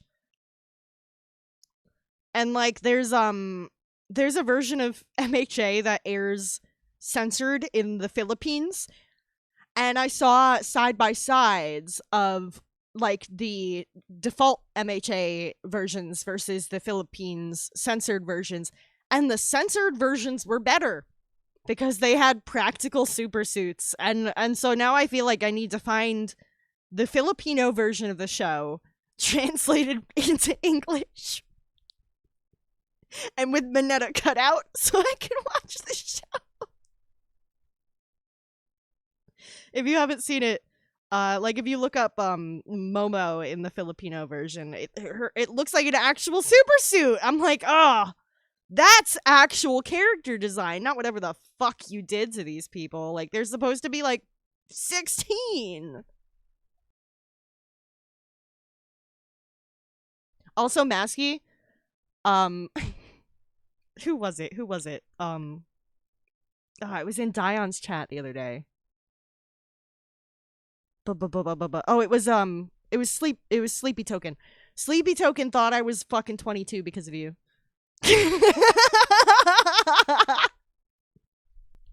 we were in we were in we were in a chat the other day, and I was saying how some of the Date Everything characters felt too young for me because they felt like they're in their early 20s. And Sleepy was like, "Aren't you 22?" And I'm like, "Damn it, Masky!"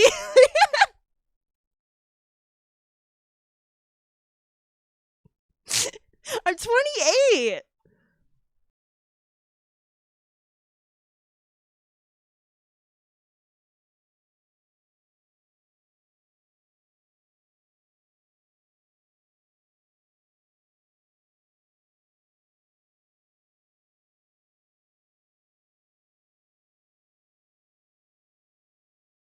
Yeah, yeah, no, I know. I like, if you've seen The Good Place, then you should be familiar with a particular clip of Michael kicking a dog into the sun. And that's what I want to do to Minetta. Just take him and just woo, ting, like Team Rocket style.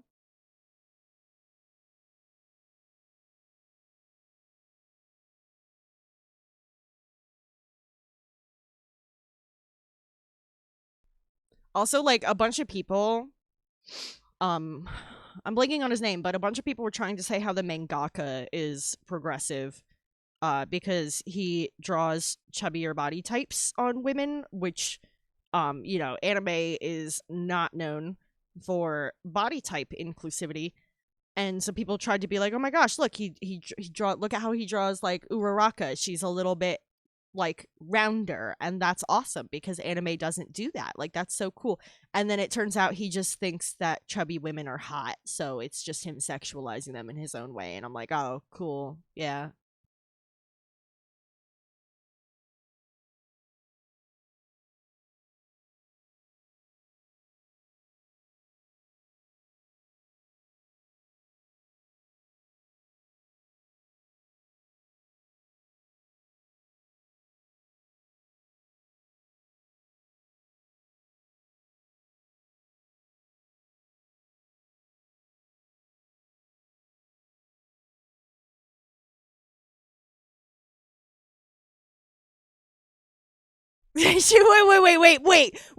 Wait. Which French placebo song did you show to your mother? Was it Mars Landing Party? Did you show that to your mom?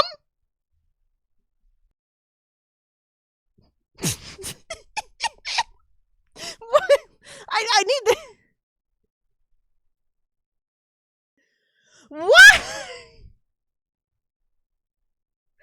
You showed Placebo's Mars Landing Party to your mom. Is she just not gonna look up the translation? Does she not question things? Because like, I hope she never looks up the translation. Ever.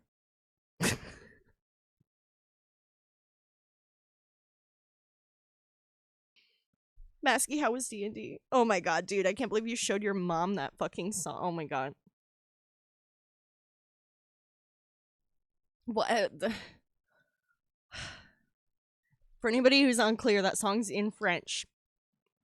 And it's all about anal sex.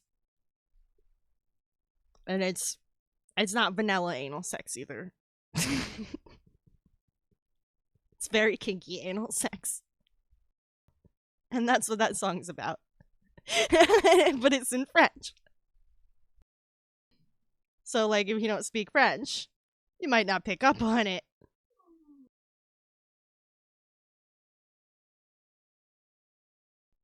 Can't believe you showed that to your mom, bro. We have very different families.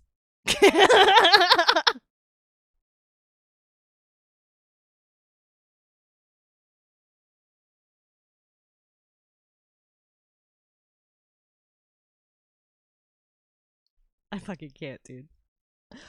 Oh my god.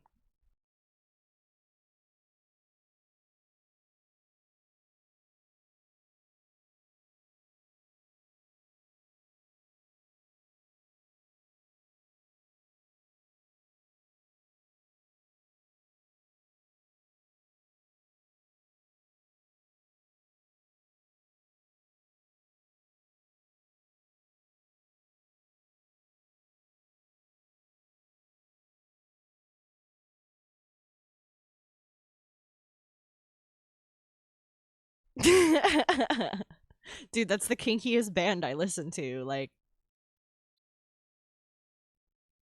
tell Chrono he's more like Ross from Friends. Yeah. Yeah, I can tell him that. That sounds hilarious. Are you just getting everybody to just like low key drop on Chrono that he's like Ross from Friends to fuck with him? Because that's hilarious.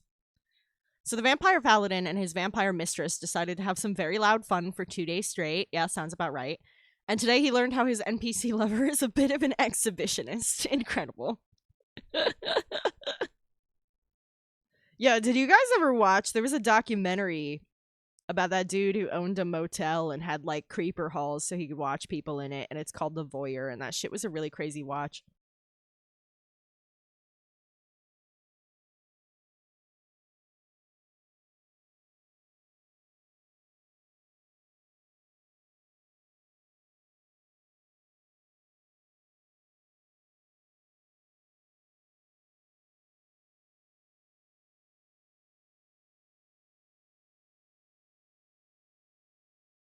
Oh, I'm absolutely down. Oh no, this is D&D prismatic painting. But there is a vampire character. Also, like Zoob the Mad, XUB for anybody who's not familiar with him, Zoob the Mad. Um he has been talking about running a VTM game for a few of us, like in the streamer friend group, depending on who's available and stuff. And he talked about maybe streaming it, and I think that sounds like it would be really cool.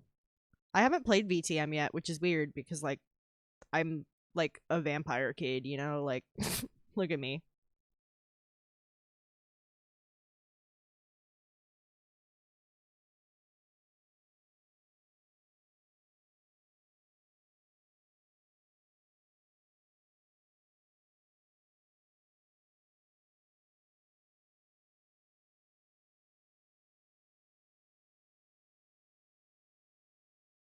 The hardest part of D&D is finding a good group and scheduling. The cold doesn't bother her, so after waking up, she gets ready for her day of work, only wearing panties and a smile.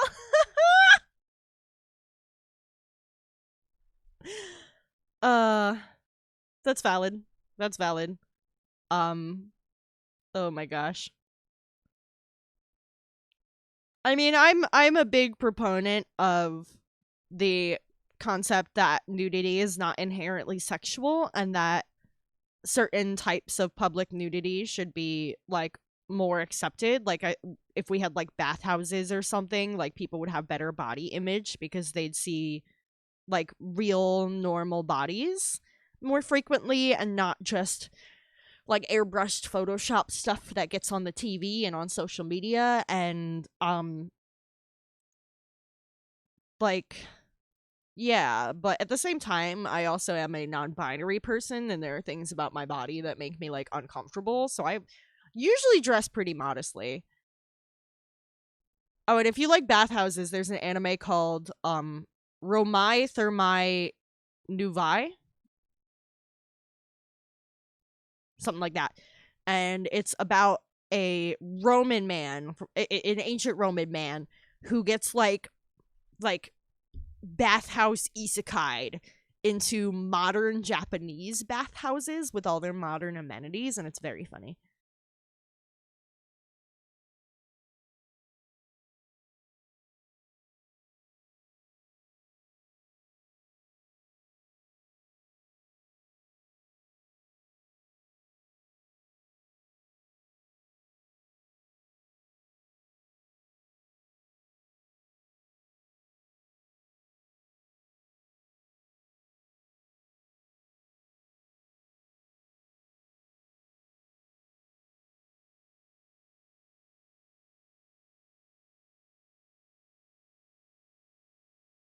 Dude, Dion, you need to watch that show just because of that comment. Because, yes, it does show him going to a modern Japanese toilet, including the heated seats and how it plays music so that people don't hear you shitting. And he loses it. It's hilarious. Yeah, the sponge on the stick. Oh, God. And Rome was like relatively clean for the time.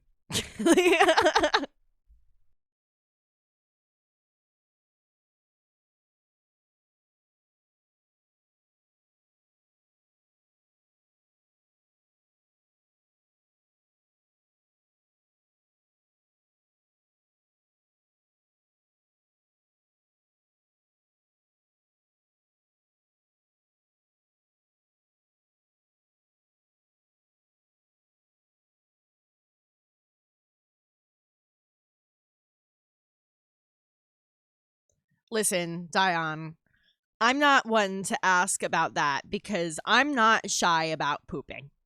You know what I mean? Like some people they can't poop in a public bathroom. Me, I'm like this is a bathroom and I need to poop. I'm taking a shit and y'all can deal with it. Like that's what this is for. But other people are like, "Oh, I can only poop at home." And I'm like, I really don't understand it. Like that's what it's meant for shitting. Go shit. It's fine. You're good. You'll be okay. Pat you on the head. Like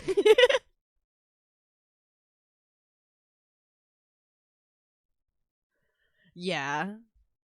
Yeah, in terms of history, Rome was like a very mixed bag. There was a lot of things that were very impressive and very advanced, and there were a lot of things where it's like, you did what?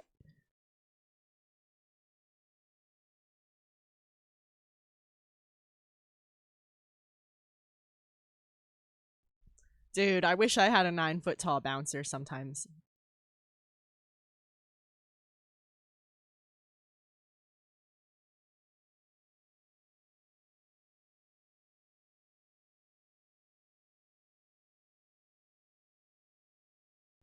Probably start wearing shorts again.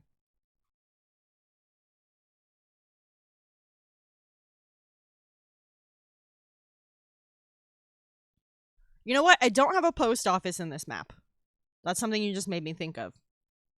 But I do have the best boy. So I don't think we need a post office.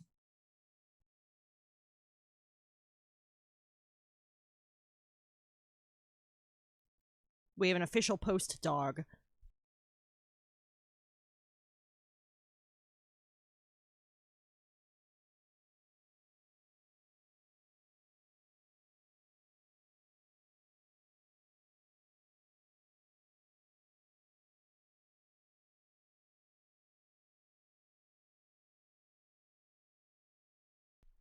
A pre office. So prismatic. I have a D&D character that is a dog. When I say that, I don't mean a dog person, like how a tabaxi is a cat humanoid. I mean a dog. Four-legged, barks, growls, a dog.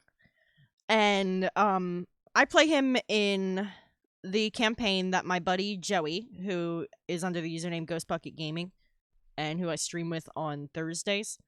Um and he was a stray dog who grew up in Luskin, if we're talking about Faerun, but if we're talking about homebrew, I just flex it to any city with similar flavor. And in my original backstory, um, a drunk thought it would be funny to see what happened if you put a headband of intellect on a dog. And they put a headband of intellect on this dog, and now he can speak and he can do stuff that normal dogs can't do. And he learned that if he like did services for people, like if he worked, they would give him food. And one day he like did a delivery for somebody and they didn't have any food, so they gave him some money and he's like, what the hell is this? And they're like, oh, you can spend it on food. And from then on, he became like very into the idea of like starting a business and making money because he's very food driven because he was a stray dog. He's been hungry before. And he started a business doing deliveries throughout the city, and eventually moved his way up to owning a ship that he uses to like deliver parcels and larger packages. And yeah, he's a dog. His name is Stay because he was a stray and that was what people said to him the most, where they all called him different names, so he thinks that's his name. And he's friendly with the pirates and he's friendly with the sailors and he's friendly with like the city police. He's friends with everybody. And like I give him the full hero backstory because he's like gotten locally famous doing his work. Like people are like, oh my god, it's a talking dog. And his services, like he can deliver things really quickly because he can sneak through little alleyways and stuff that like people can't fit through since he's a fucking smaller dog. He's like the best character I've ever written.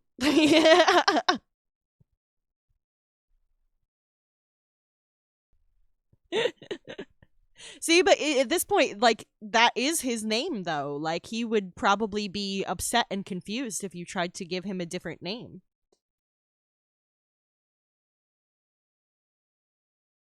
So there was some flirting between the NPC and the player character and hand feeding food. Oh god, that shit always. I am not into PDA.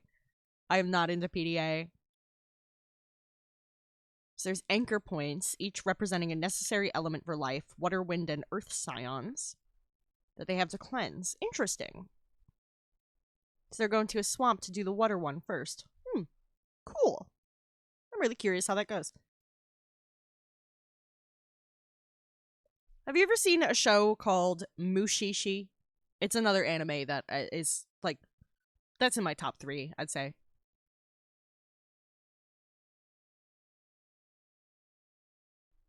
Also, it took me a while to convince somebody to let me play sit stay in their game because most people did not take me seriously. They thought I was like pulling their leg. And I'm like, no, like this is like a character that I wrote that I really love.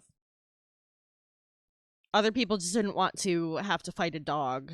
And I'm like, ugh, I get it. Okay. Like, I'm the dog. It's not a real dog, but I get it. Mushishi is so good. Bochi the Rock and Odd Taxi. I'll look them up. Are they on, like, Crunchyroll? Liminal said Odd Taxi's good and pointed at me like this. Dion is suggesting Odd Taxi. Lim.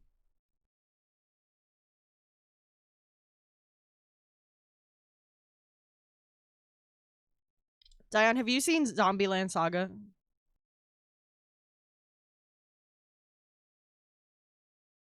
If you haven't, don't look it up first. Just watch it. It's funnier that way.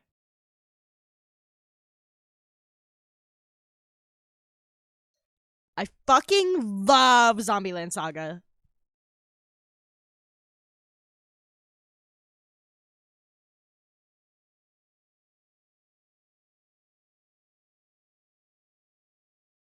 Oh, Masky, that's so convenient. I love nerds homebrewing nerd shit. Makes my life so much easier.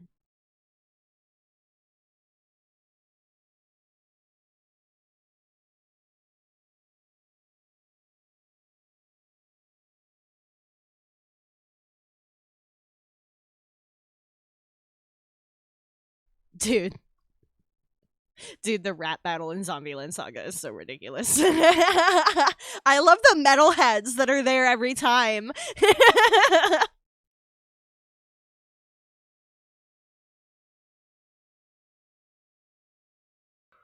Ooh, that's a lot of fun. I like naming stuff. Yeah. Yeah. I have an Earth Genasi that's named Facet, like a cut gem.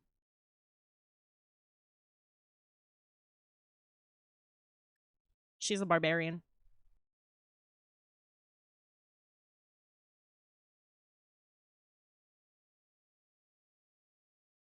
And Prismatic, I don't know a ton about Ben 10 myself. It's one that I watched when I was younger, but Maskey's been telling me about this homebrew Ben 10 stuff that she's got going on, and it's so it's so cool. I just love taking media and applying it to D&D.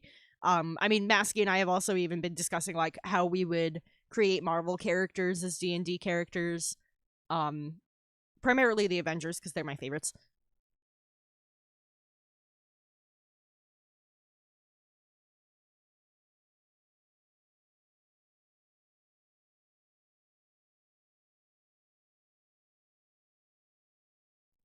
Oh yeah? Is your character like semi-literate or something? Sitstay is learning to read.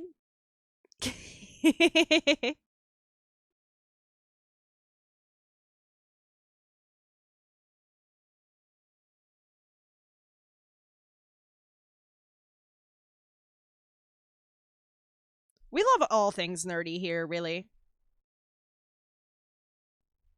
But I've been playing D&D for a long time, and a lot of the art I do is D&D geared, so we talk about that quite a bit here.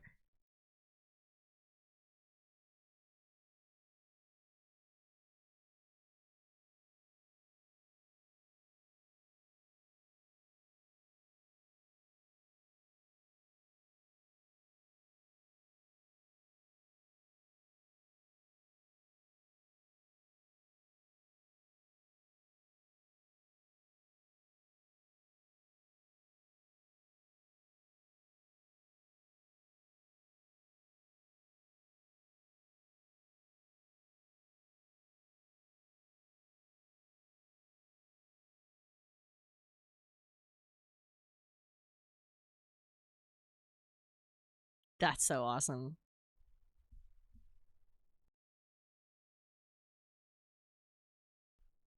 Yeah, I like painting minis too. It's not something I do super often because I find it kind of like strenuous. Um, but I do enjoy painting minis. And last year for Christmas, I asked for like a lot of minis, and boy, did folks deliver. And so now I kind of just can like whenever I feel like it, just bust one out and start painting it. It's pretty awesome. Because they can be expensive to collect, you know. But I was like, hey, here's a few bulk sets of minis that I like for reasonable prices. Let me add them to my Christmas list.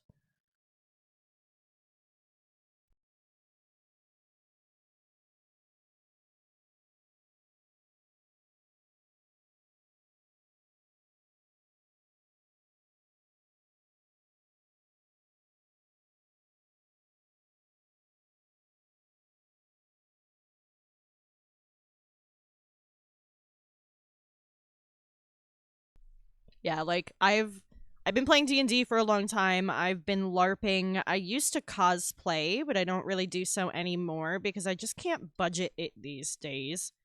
It is quite the expensive hobby.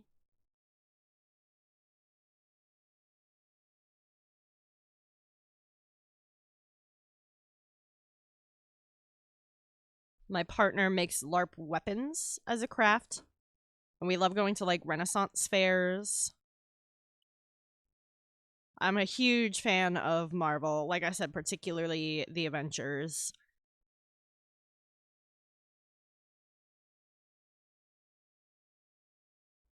The treat based economy is in shambles. Glop for goop.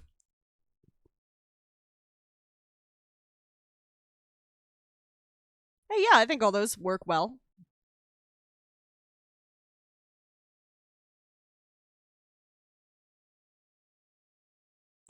Sepsquipedalian. Is that how that would be pronounced?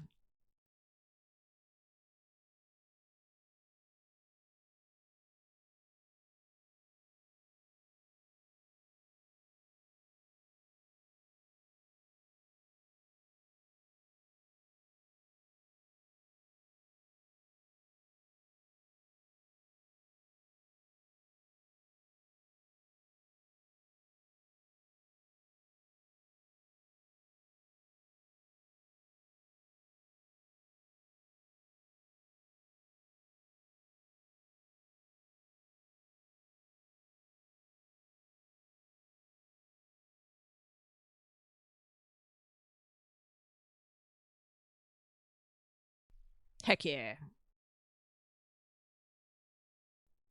I got it right.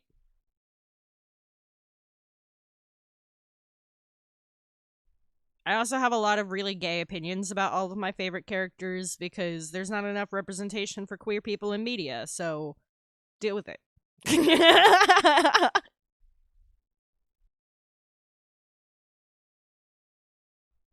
I'm gonna make all of them gay. I'm gonna put chemicals in the water that turn the freaking superheroes gay.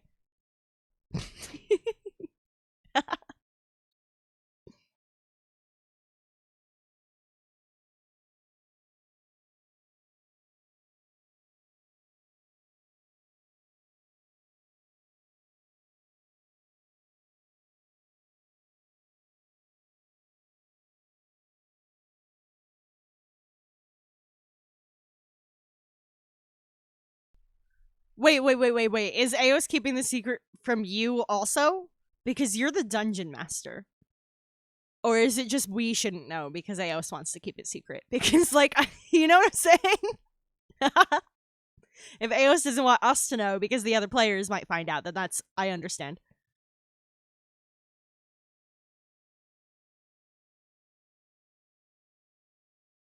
I find that LARPs depend entirely upon their communities.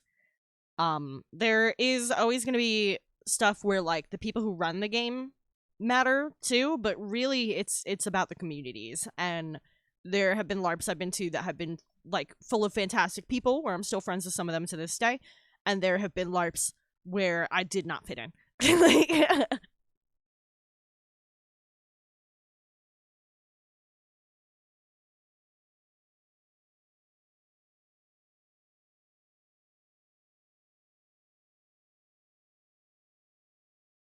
there also is like a lot of drama in at least my local LARP circles. It's a small community, so a lot of shit gets around.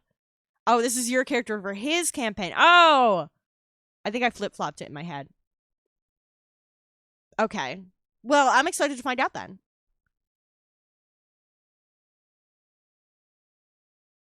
Also, Dion, that's such a fucking mood.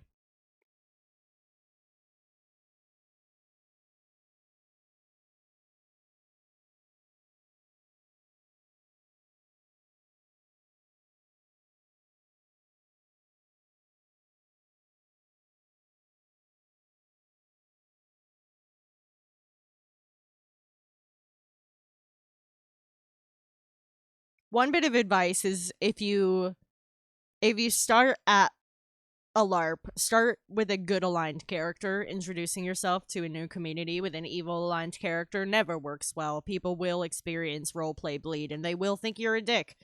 Um, I don't know why, but it happens every time.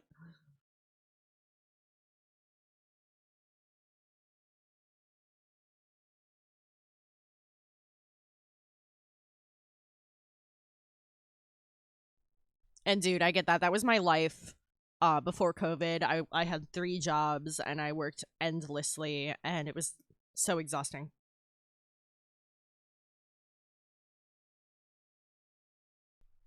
Like I'm low key still burnt out from that. I don't know if it's ever gonna go away at this point.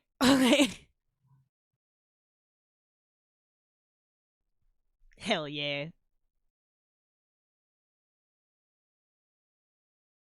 Okay, so which ones are you guessing then?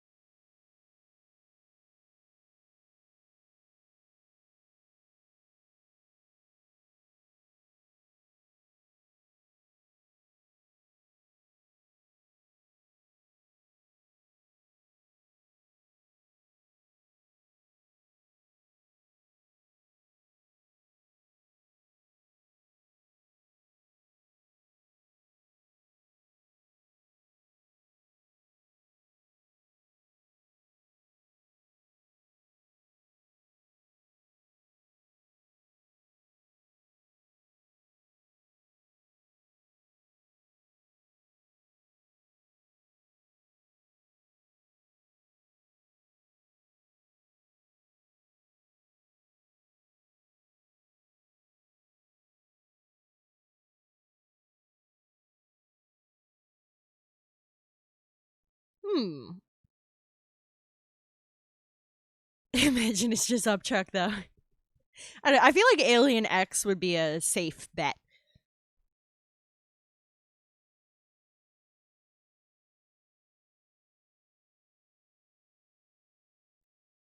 But with Eos, I don't know. Maybe Eos will pick something weird to keep you guessing.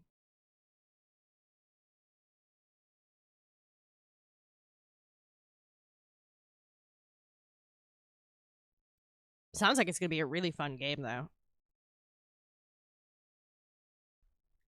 I still need to like play a one shot with you guys one of these days.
Dude, I haven't watched that show in so long. You're making me kind of want to revisit it.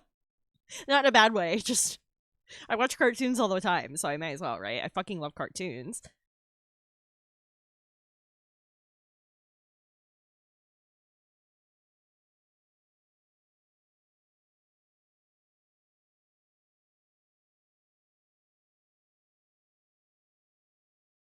Been watching a lot of Over the Garden Wall because obviously it's fucking fall.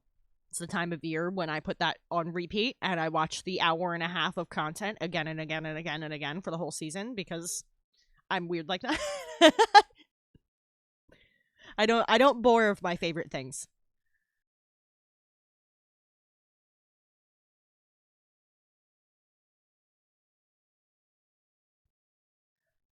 Yeah, that like if I were a DM, I'd probably use like Echo Night rules for something like that. Do you think that sounds valid? I don't know. I'm newer to DMing than you guys. I've only DM'd a handful of sessions ever. Um, I'm still learning how.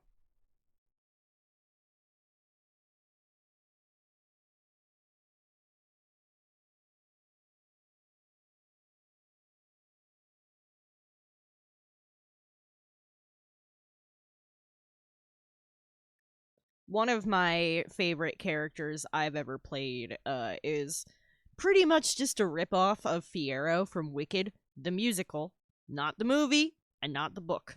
You guys know I'm very specific about that. Maybe a little bit the book, but the book is a mess. It's such a fucking weird book.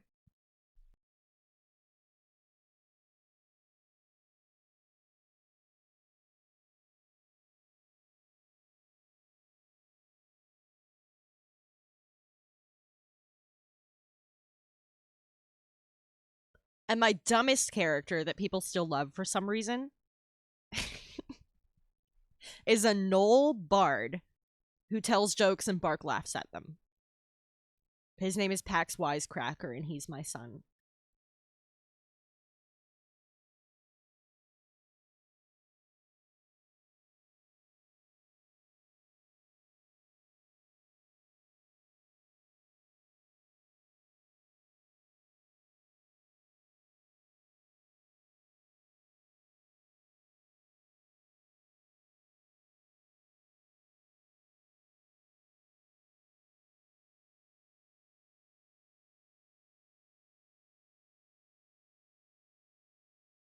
That sounds like a lot of fun. Also, I love pigs. They're so cute. I love their little noses and their goblin ears and their little hoof feet. I just think pigs are very cute.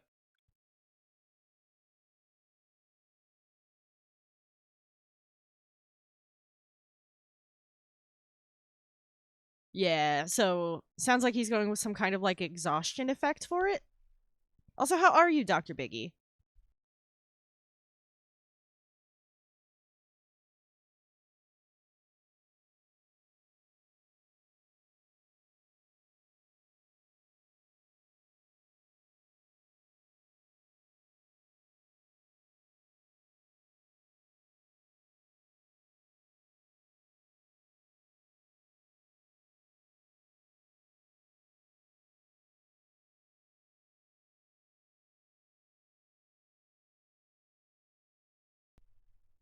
Sure, Dion, hit me with it. I'm not good with celebrity names though, so I'll probably have to look them up. Unless they're like in one of my favorite things, I have no idea who they are. Like that, I know a good handful of celebrities, but it's only because they're in shit I like. Like, yeah, that's fair. Because one of my players, Liminal's character, actually, is is an Echo Knight, and so that has like a cloning system.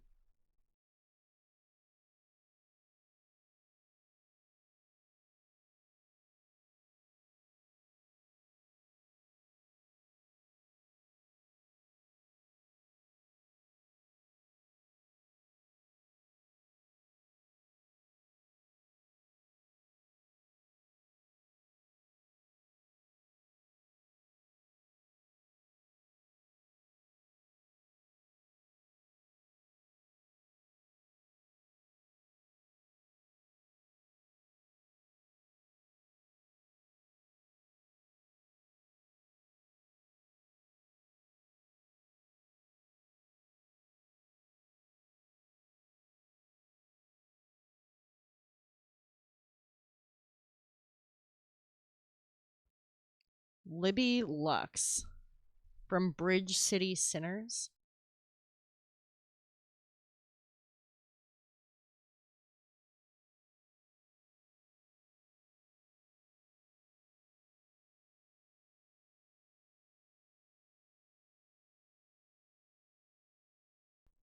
She looks very your type.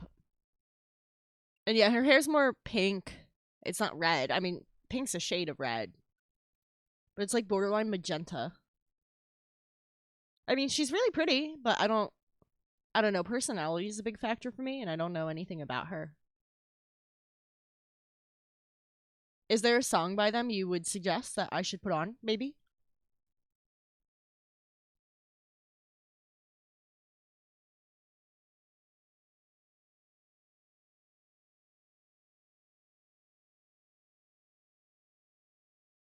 Is the song called Crazy? Okay.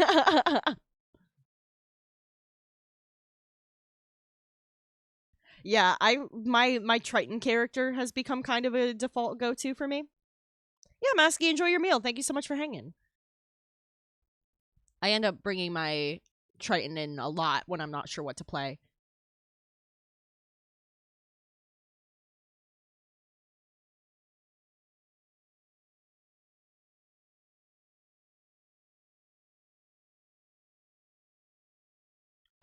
There's the song.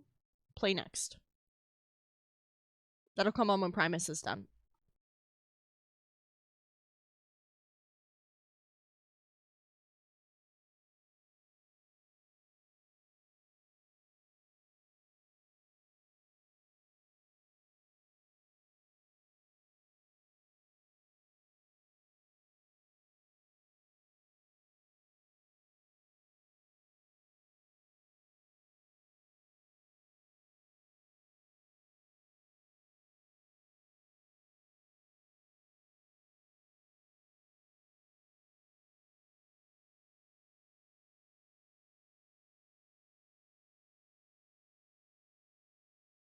I like this. Is she the vocalist?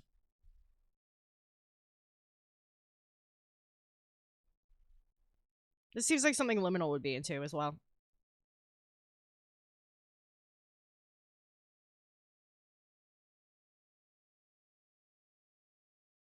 Bridge City Sinners, babe. Yeah, they seem up your alley.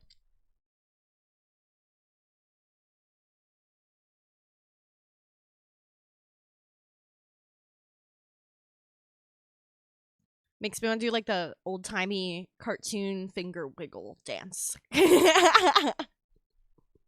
You know? I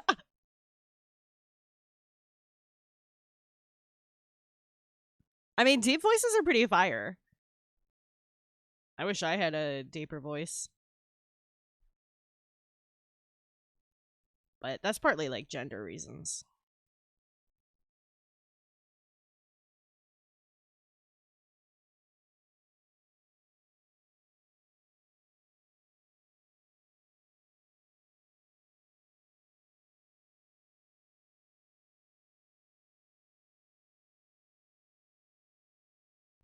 Yeah, I mean, there's so many different voices that I think sound absolutely incredible just based on like their qualities and who's talking and what they're talking about. Like, um, did I ever send you a clip from the Punisher show? Because the detective on that, her mom has a crazy voice. And whenever she was in a scene, all I could do was just listen to her talk. And I have to like kick back to actually see what she was saying because I was just listening to her talking, like not the words she was saying. Oh my gosh. I'll have to see if I can't grab one for you if you can't um quickly find one if you wanted to try looking it up. From The Punisher, there's Detective Mom Donnie and her mother. I believe that was her name. I haven't watched it in a little bit. Her mother, who was like a retired therapist, I think, just had the most incredible speaking voice.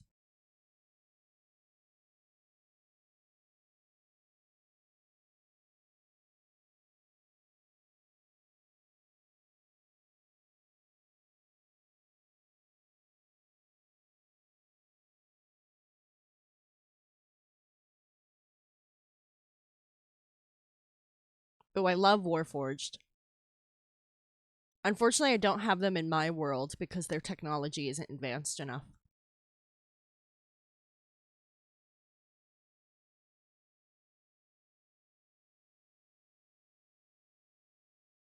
Oh, that sounds so cool. I love that. I love that. That he's like literally an instrument and he's trying to write one last song.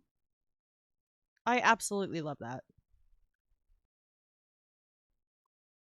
I was um I was in choir for a long time myself. Music is something I hold very close to my heart, and my partner is a very talented guitarist. Although they will undersell it if they pop into chat. They're gonna be like, "I'm okay." Um, and I used to dabble in instruments too, but it's something that I just like fell off of when I like had to start working and paying bills and stuff. I didn't have the time, and it's a shame because it really brought me joy. And I want to like pick up some of them again, but I used to have like pretty versatile range with that stuff, and I don't have the time or money for that anymore.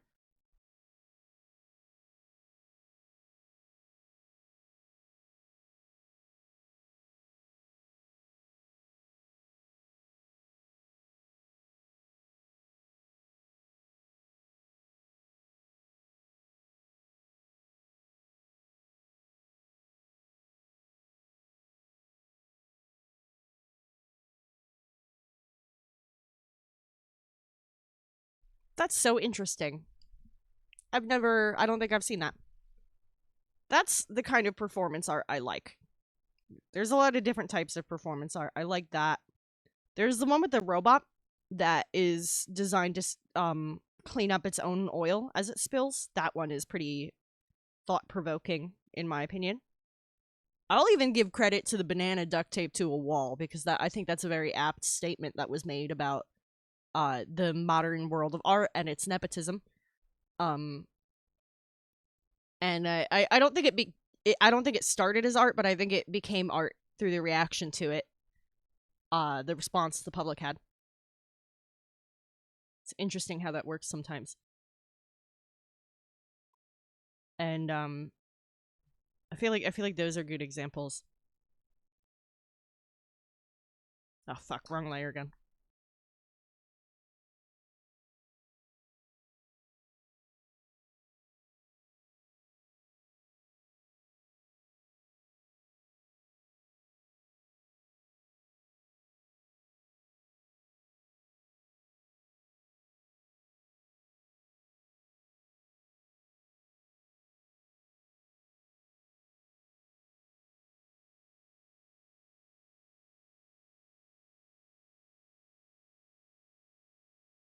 Farewell by Bernth. I gotta look that up.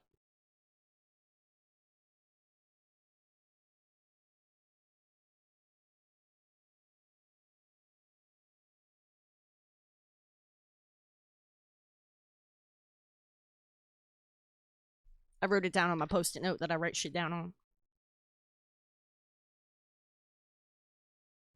I saw like such a crazy art piece today too. Um I posted it in PK's Discord. I also posted it in my own Discord.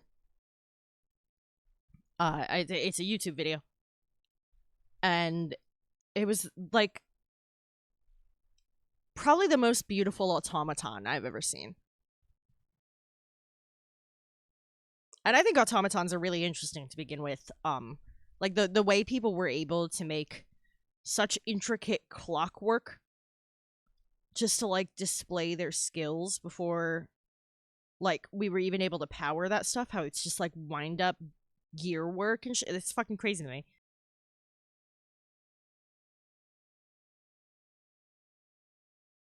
I think automatons are so interesting, and I saw this absolutely gorgeous one today of a swan that just moved so fluidly.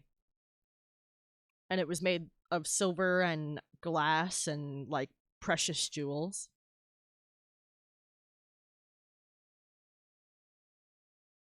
Mm, I feel like I can make that more interesting looking because it's supposed to be a noble home. Um,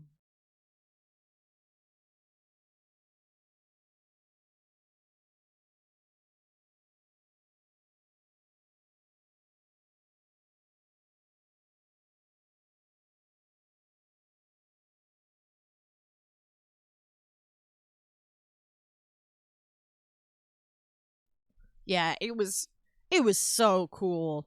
If you're in PK's Discord, I posted it in general. Or if you want, you could join mine. I posted it in art. It's not the most active Discord, but I post interesting things I see in there every now and then. And of course I included that on the list.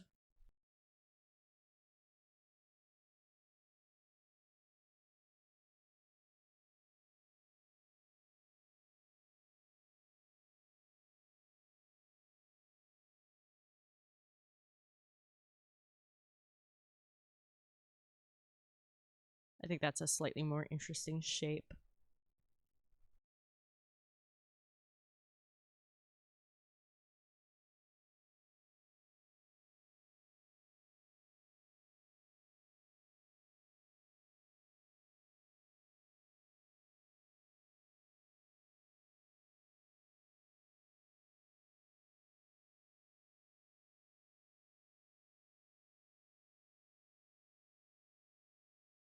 Yeah, I think clockwork is so freaking cool. And so in this world that I'm drawing this map for right now, they have clockwork and they have very intricate and beautiful clockwork, but they have not yet figured out a way to power things. They just have like wind up crank type stuff. And yeah, isn't it fucking crazy? It's so beautiful. I just was like watching silently, like just amazed. I'm so distractible, you know. It's not it's not always easy for me to pay attention to things with my freaking ADHD. And I was just like, wow. I couldn't stop looking at it. Um Fucking enchanting. And that's not a word I use lately. I thought it was so gorgeous. So this world has automatons in that vein, but they haven't figured out how to power them yet. So if somebody just discovers how to power things independently, that's when we're going to see Warforged and autonomes and things like that.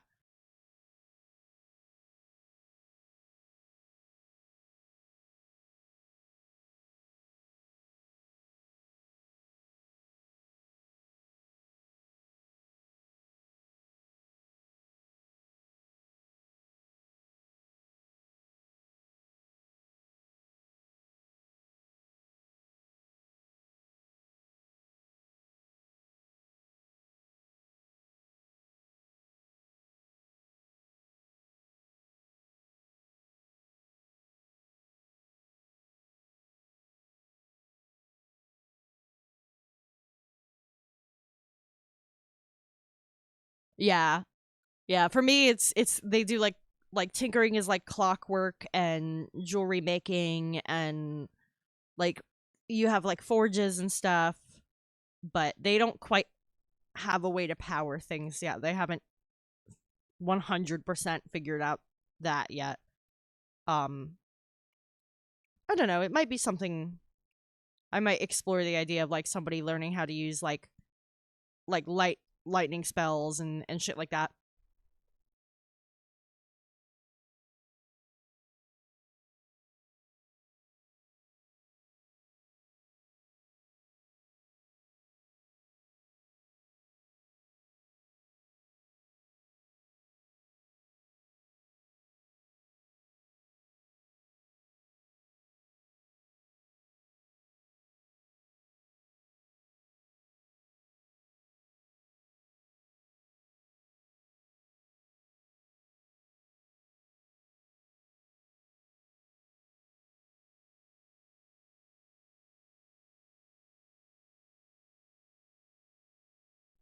If you wanted to tell me a bit about your setting, I would love to hear about it.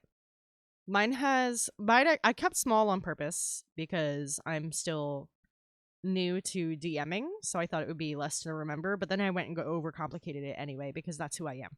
and uh, it's got 3 countries that follow the same pantheon of gods generally, but some people worship some gods, some people worship other gods. There's a majority in each country of which god they prefer to worship. But yeah, it's a pantheon and people kind of pick and choose based on lifestyle and culture which gods they worship and which gods they don't really care about as much. Um I have boop, boop, boop. I have the world map here, which I'm probably also going to redraw.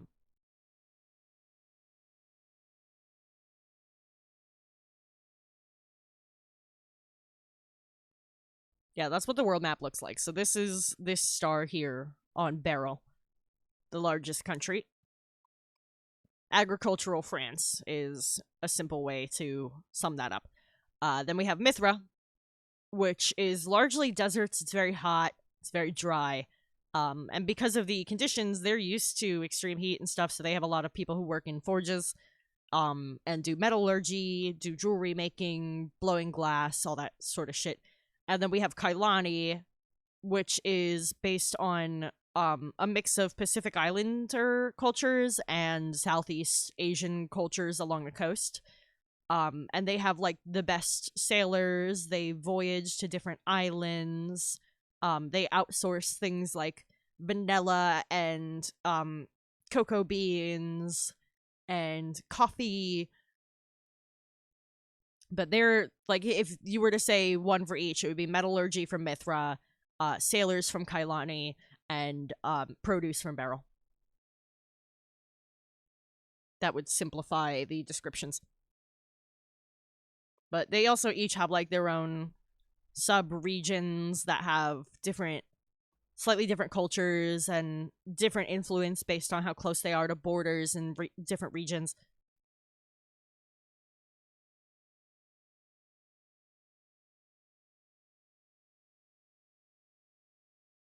Oh fuck, I fucked up something there. Hold on.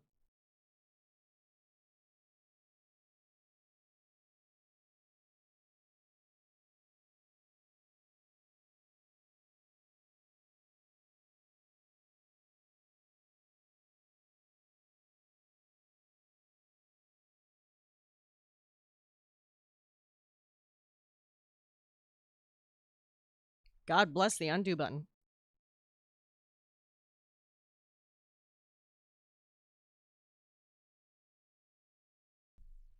Thank you. Yeah, it's one that I've like worked on for a while. I have a lot of like niche little details that I could go on about for some time.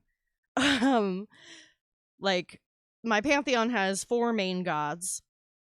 Um and that they each have like a real thing in the universe that they represent. So it's the sun, the earth, the moon, and the ocean. That's the main pantheon, the 4 main most powerful gods. And then there are uh there are characters that are referred to as Great Fae, which is kind of like demigods, and they are like just beneath the gods in terms of power, and they have smaller domains, so they fill in the gaps that are left by the big four. And there's probably about 24 of them, each with like their own thing and their own name. And then I have like each main religion has like baptismal rites and funeral rites and like wedding ceremonies, all that sort of stuff. All their traditions that kind of define the culture.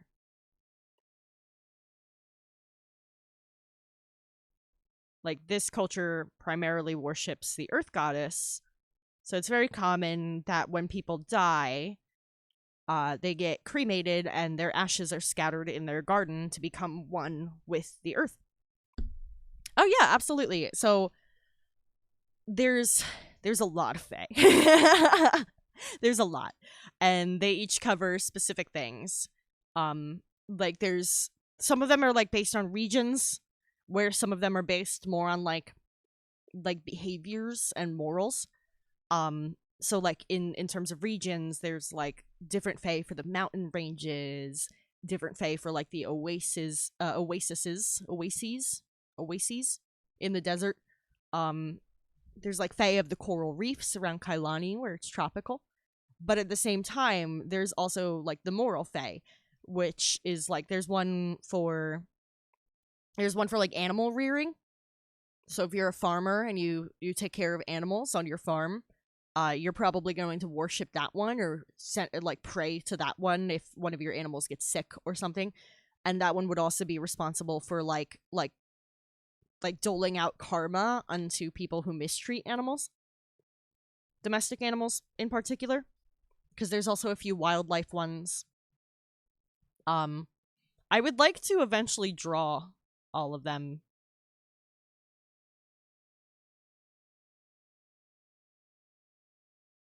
But that is going to take me a while. I have a whole Google Doc about them. That I can just like, hold on, I think I have it in here. Pulling it up on my phone because it's on like my spam email, and I don't think that I even have that on my computer.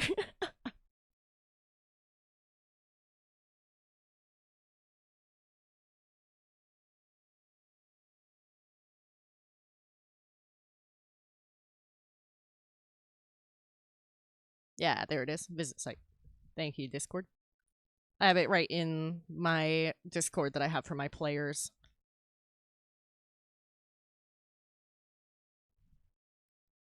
Gotta scroll past the main gods. There we go. Yeah, so we have one for continuity and stability.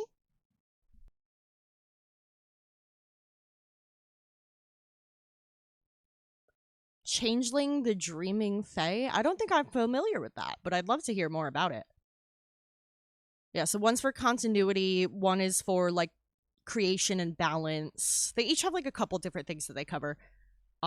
There's one for rot and death, one for storms, one for snow, animal husbandry, music, theater and performance, art and creativity, one for trade that a lot of the merchants would pray to, one for wayfaring in the coastlines, one for navigating the roads, one for flight and freedom. There's a few different ones that represent like the mountains, the fields, the frosted edge, which is the northmost part of this continent. It's sea cliffs that are very, very cold. One for the mesa and the desert, a couple for the coral reefs, a couple for the oases. I think that's correct. The desert, the tropics, the old growths, which is like ancient forests. And there's also a counter religion where, like a counterculture, counter religion, where people have started worshiping like old gods again because they are they're questioning the validity. Some people are questioning the validity of the gods they worship right now. And so some of those people have turned to what was worshipped before these gods, and that was elemental titans.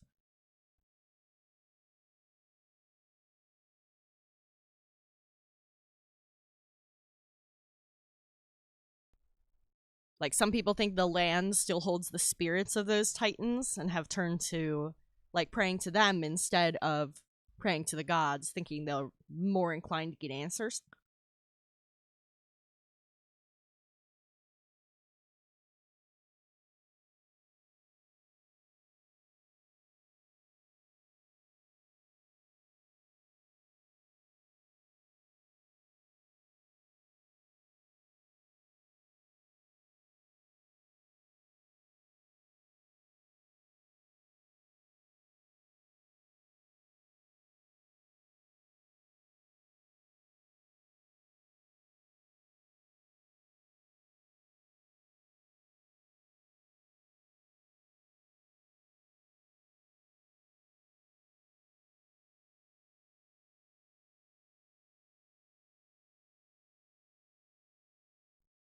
That sounds really cool to me.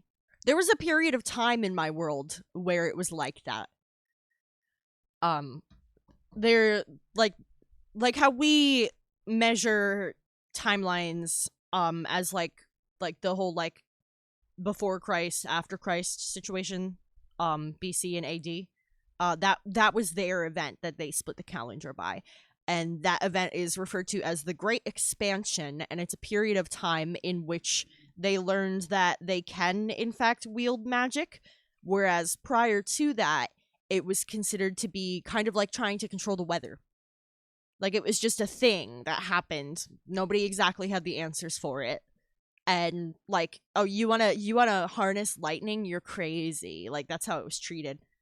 Um, but like weather, people eventually started piecing together things about it and how it worked, and you got your earliest casters that way. And a lot of them uh became like nomadic and went around their regions teaching other people how to use magic, people who maybe weren't as naturally inclined. And in the case of this country, the the magic user who went around teaching people how to wield magic was a druid, which is part of where their agricultural relationship comes with from. But she was also believed to be chosen by the gods. Yeah, I've heard that before, Dion. I really should check that out. Yeah, so she was believed to be chosen by their goddess since they worship the earth, and she was gifted with plant magic. So she was actually put in charge of the country when she finished touring to spread this magic and to help people establish their farms and stuff better using druidic magics. And she ended up becoming the leader of the country. And to date, her family is still on the throne.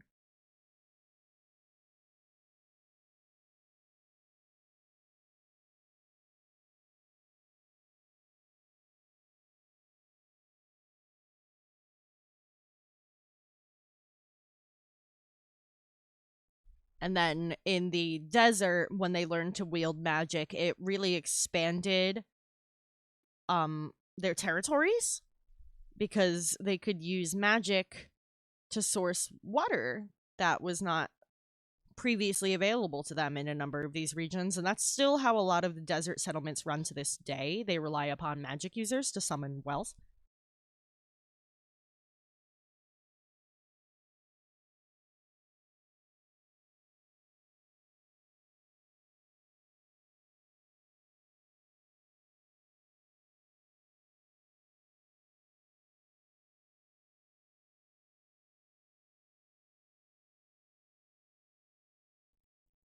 I am not making a water counter, okay? I'm from New Jersey. We all know how I say water.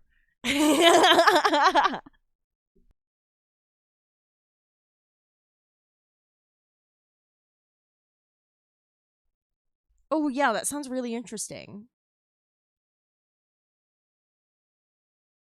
Hmm.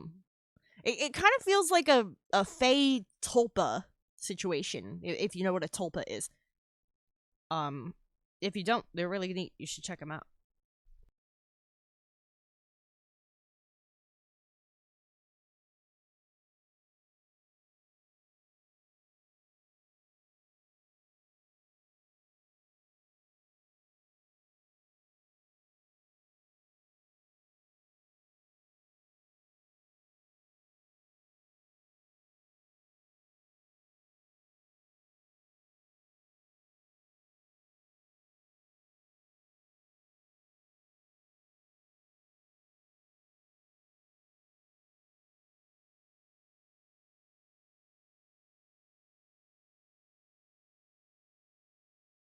Yeah, a tulpa is my CC's ahead of me. That's weird.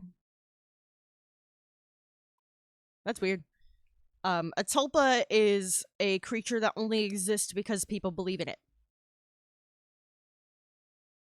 Like, if people cease to believe in it, it ceases to exist. It's kind of like the idea, like how ancient Egyptians had the idea that you don't truly die until you're forgotten. It is being kept alive by people's belief in it. And if you get people to stop believing in it, it goes away.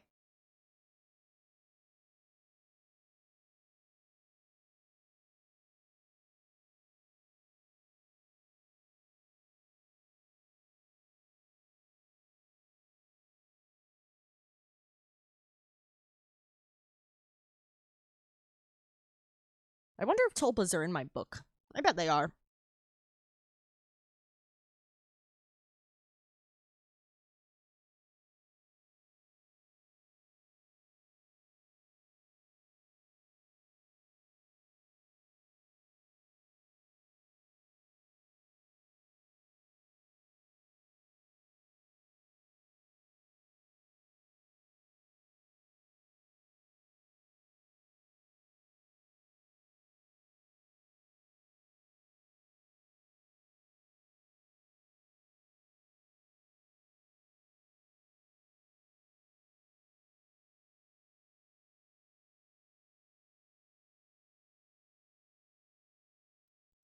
That's interesting. Yeah, that's really cool. I like that. I love like weird fairy tale lore type stuff. Like Grimm's fairy tales is what got me into fantasy to begin with, and why I'm into like D&D and things like that was all because of Grimm's fairy tales. I was like, "Ooh, it's like got fairies and magic, but it's also like dark and fucked up. Sign me up." I was a weird kid. you know? And I love that stuff.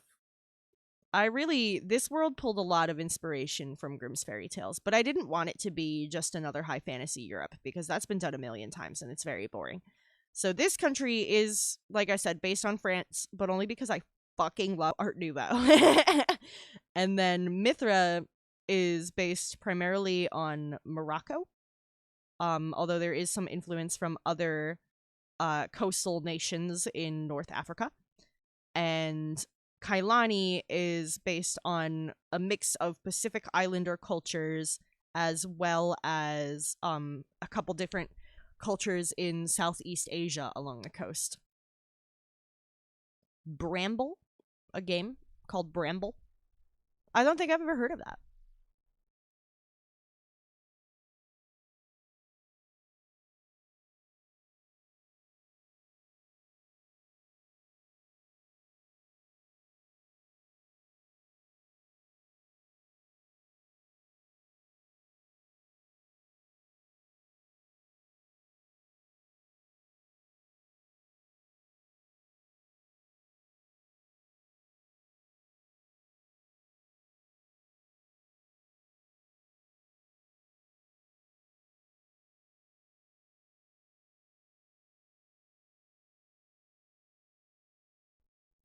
Yeah, my partner recently watched Free Ren, but they watched it while I was streaming. So I'm gonna need to be like, hey, do you want to watch that with me? Because people keep suggesting it to me. Because they tend to either play video games or watch anime while I'm streaming. Um, yeah, yeah, I fucking love Grimm's fairy tales, dude. I love that kind of dark magic shit. It's so me. Like, look at my branding. Like, it's all, I really clung to that shit. I had really bad insomnia as a kid, and I would just stay up reading that kind of stuff instead. Because it was either that or get mad at myself for not being able to sleep, you know? And then I'm not gonna fall asleep. So, um, yeah, so I really would say I was like strongly inspired by that stuff for this world.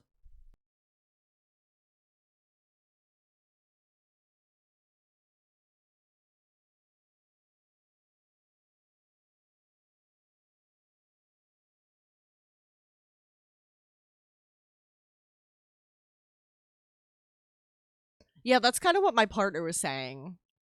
How like it like plays with the concepts of like the different lifespans and things. That was one thing that I didn't feel like dealing with when I made this world, so I decisively shortened lifespans. I was like, you can get to like 250 max. I'm not writing any more history than that. Not that you'd be personally around for, at least. That requires a different level of detail. I was like, you can get to 250. If you get any older than that, you lose your mind. Like, if people use magics and stuff to live like 300, 400, 500 years, then they've gone mad, and they're not a reliable narrator anyway, so you can't trust what they have to say about history. That's kind of how I was able to not do that problem for myself. And no fan service. Yes. I'm so tired of that shit, dude. It's not even funny.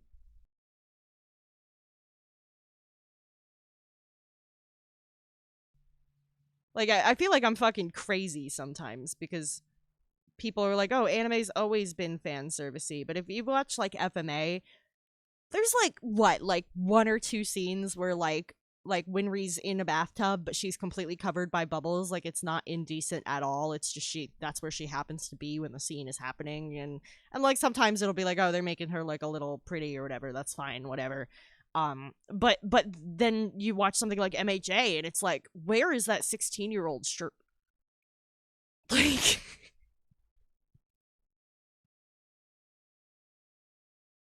and then they're like, sometimes they're like, oh, they need exposed skin for their powers. And I'm like, you never make men like that. In fact, you made a man like that, and then you gave him a suit made out of his own hair. So get the fuck out of here.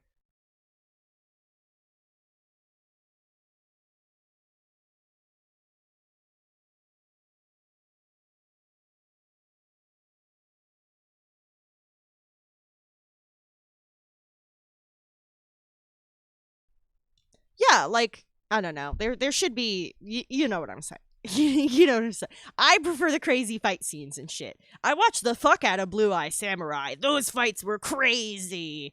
Like, I love that. I love a good action scene. And I'm very tired of things being half fan service, half filler. Because that's the other reason I stopped watching MHA. There, I can tell you the specific episode I stopped watching at, right?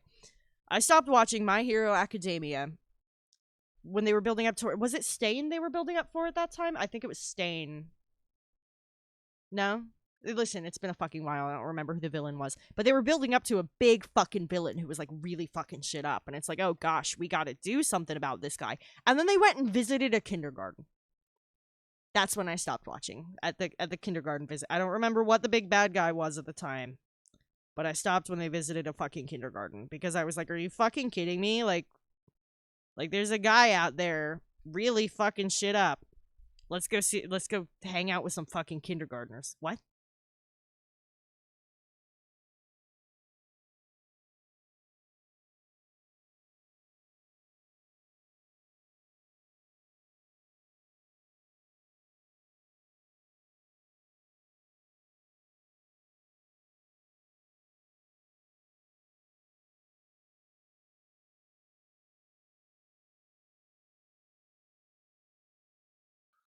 Oh God, feet. I'm the anti feet kink person. I'm gonna don a Batman suit and go around and karate chop anybody who mentions feet like that.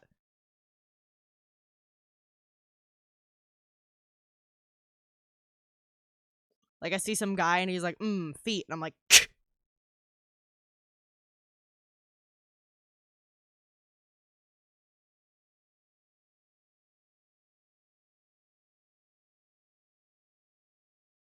hello, I am anti feet man. Like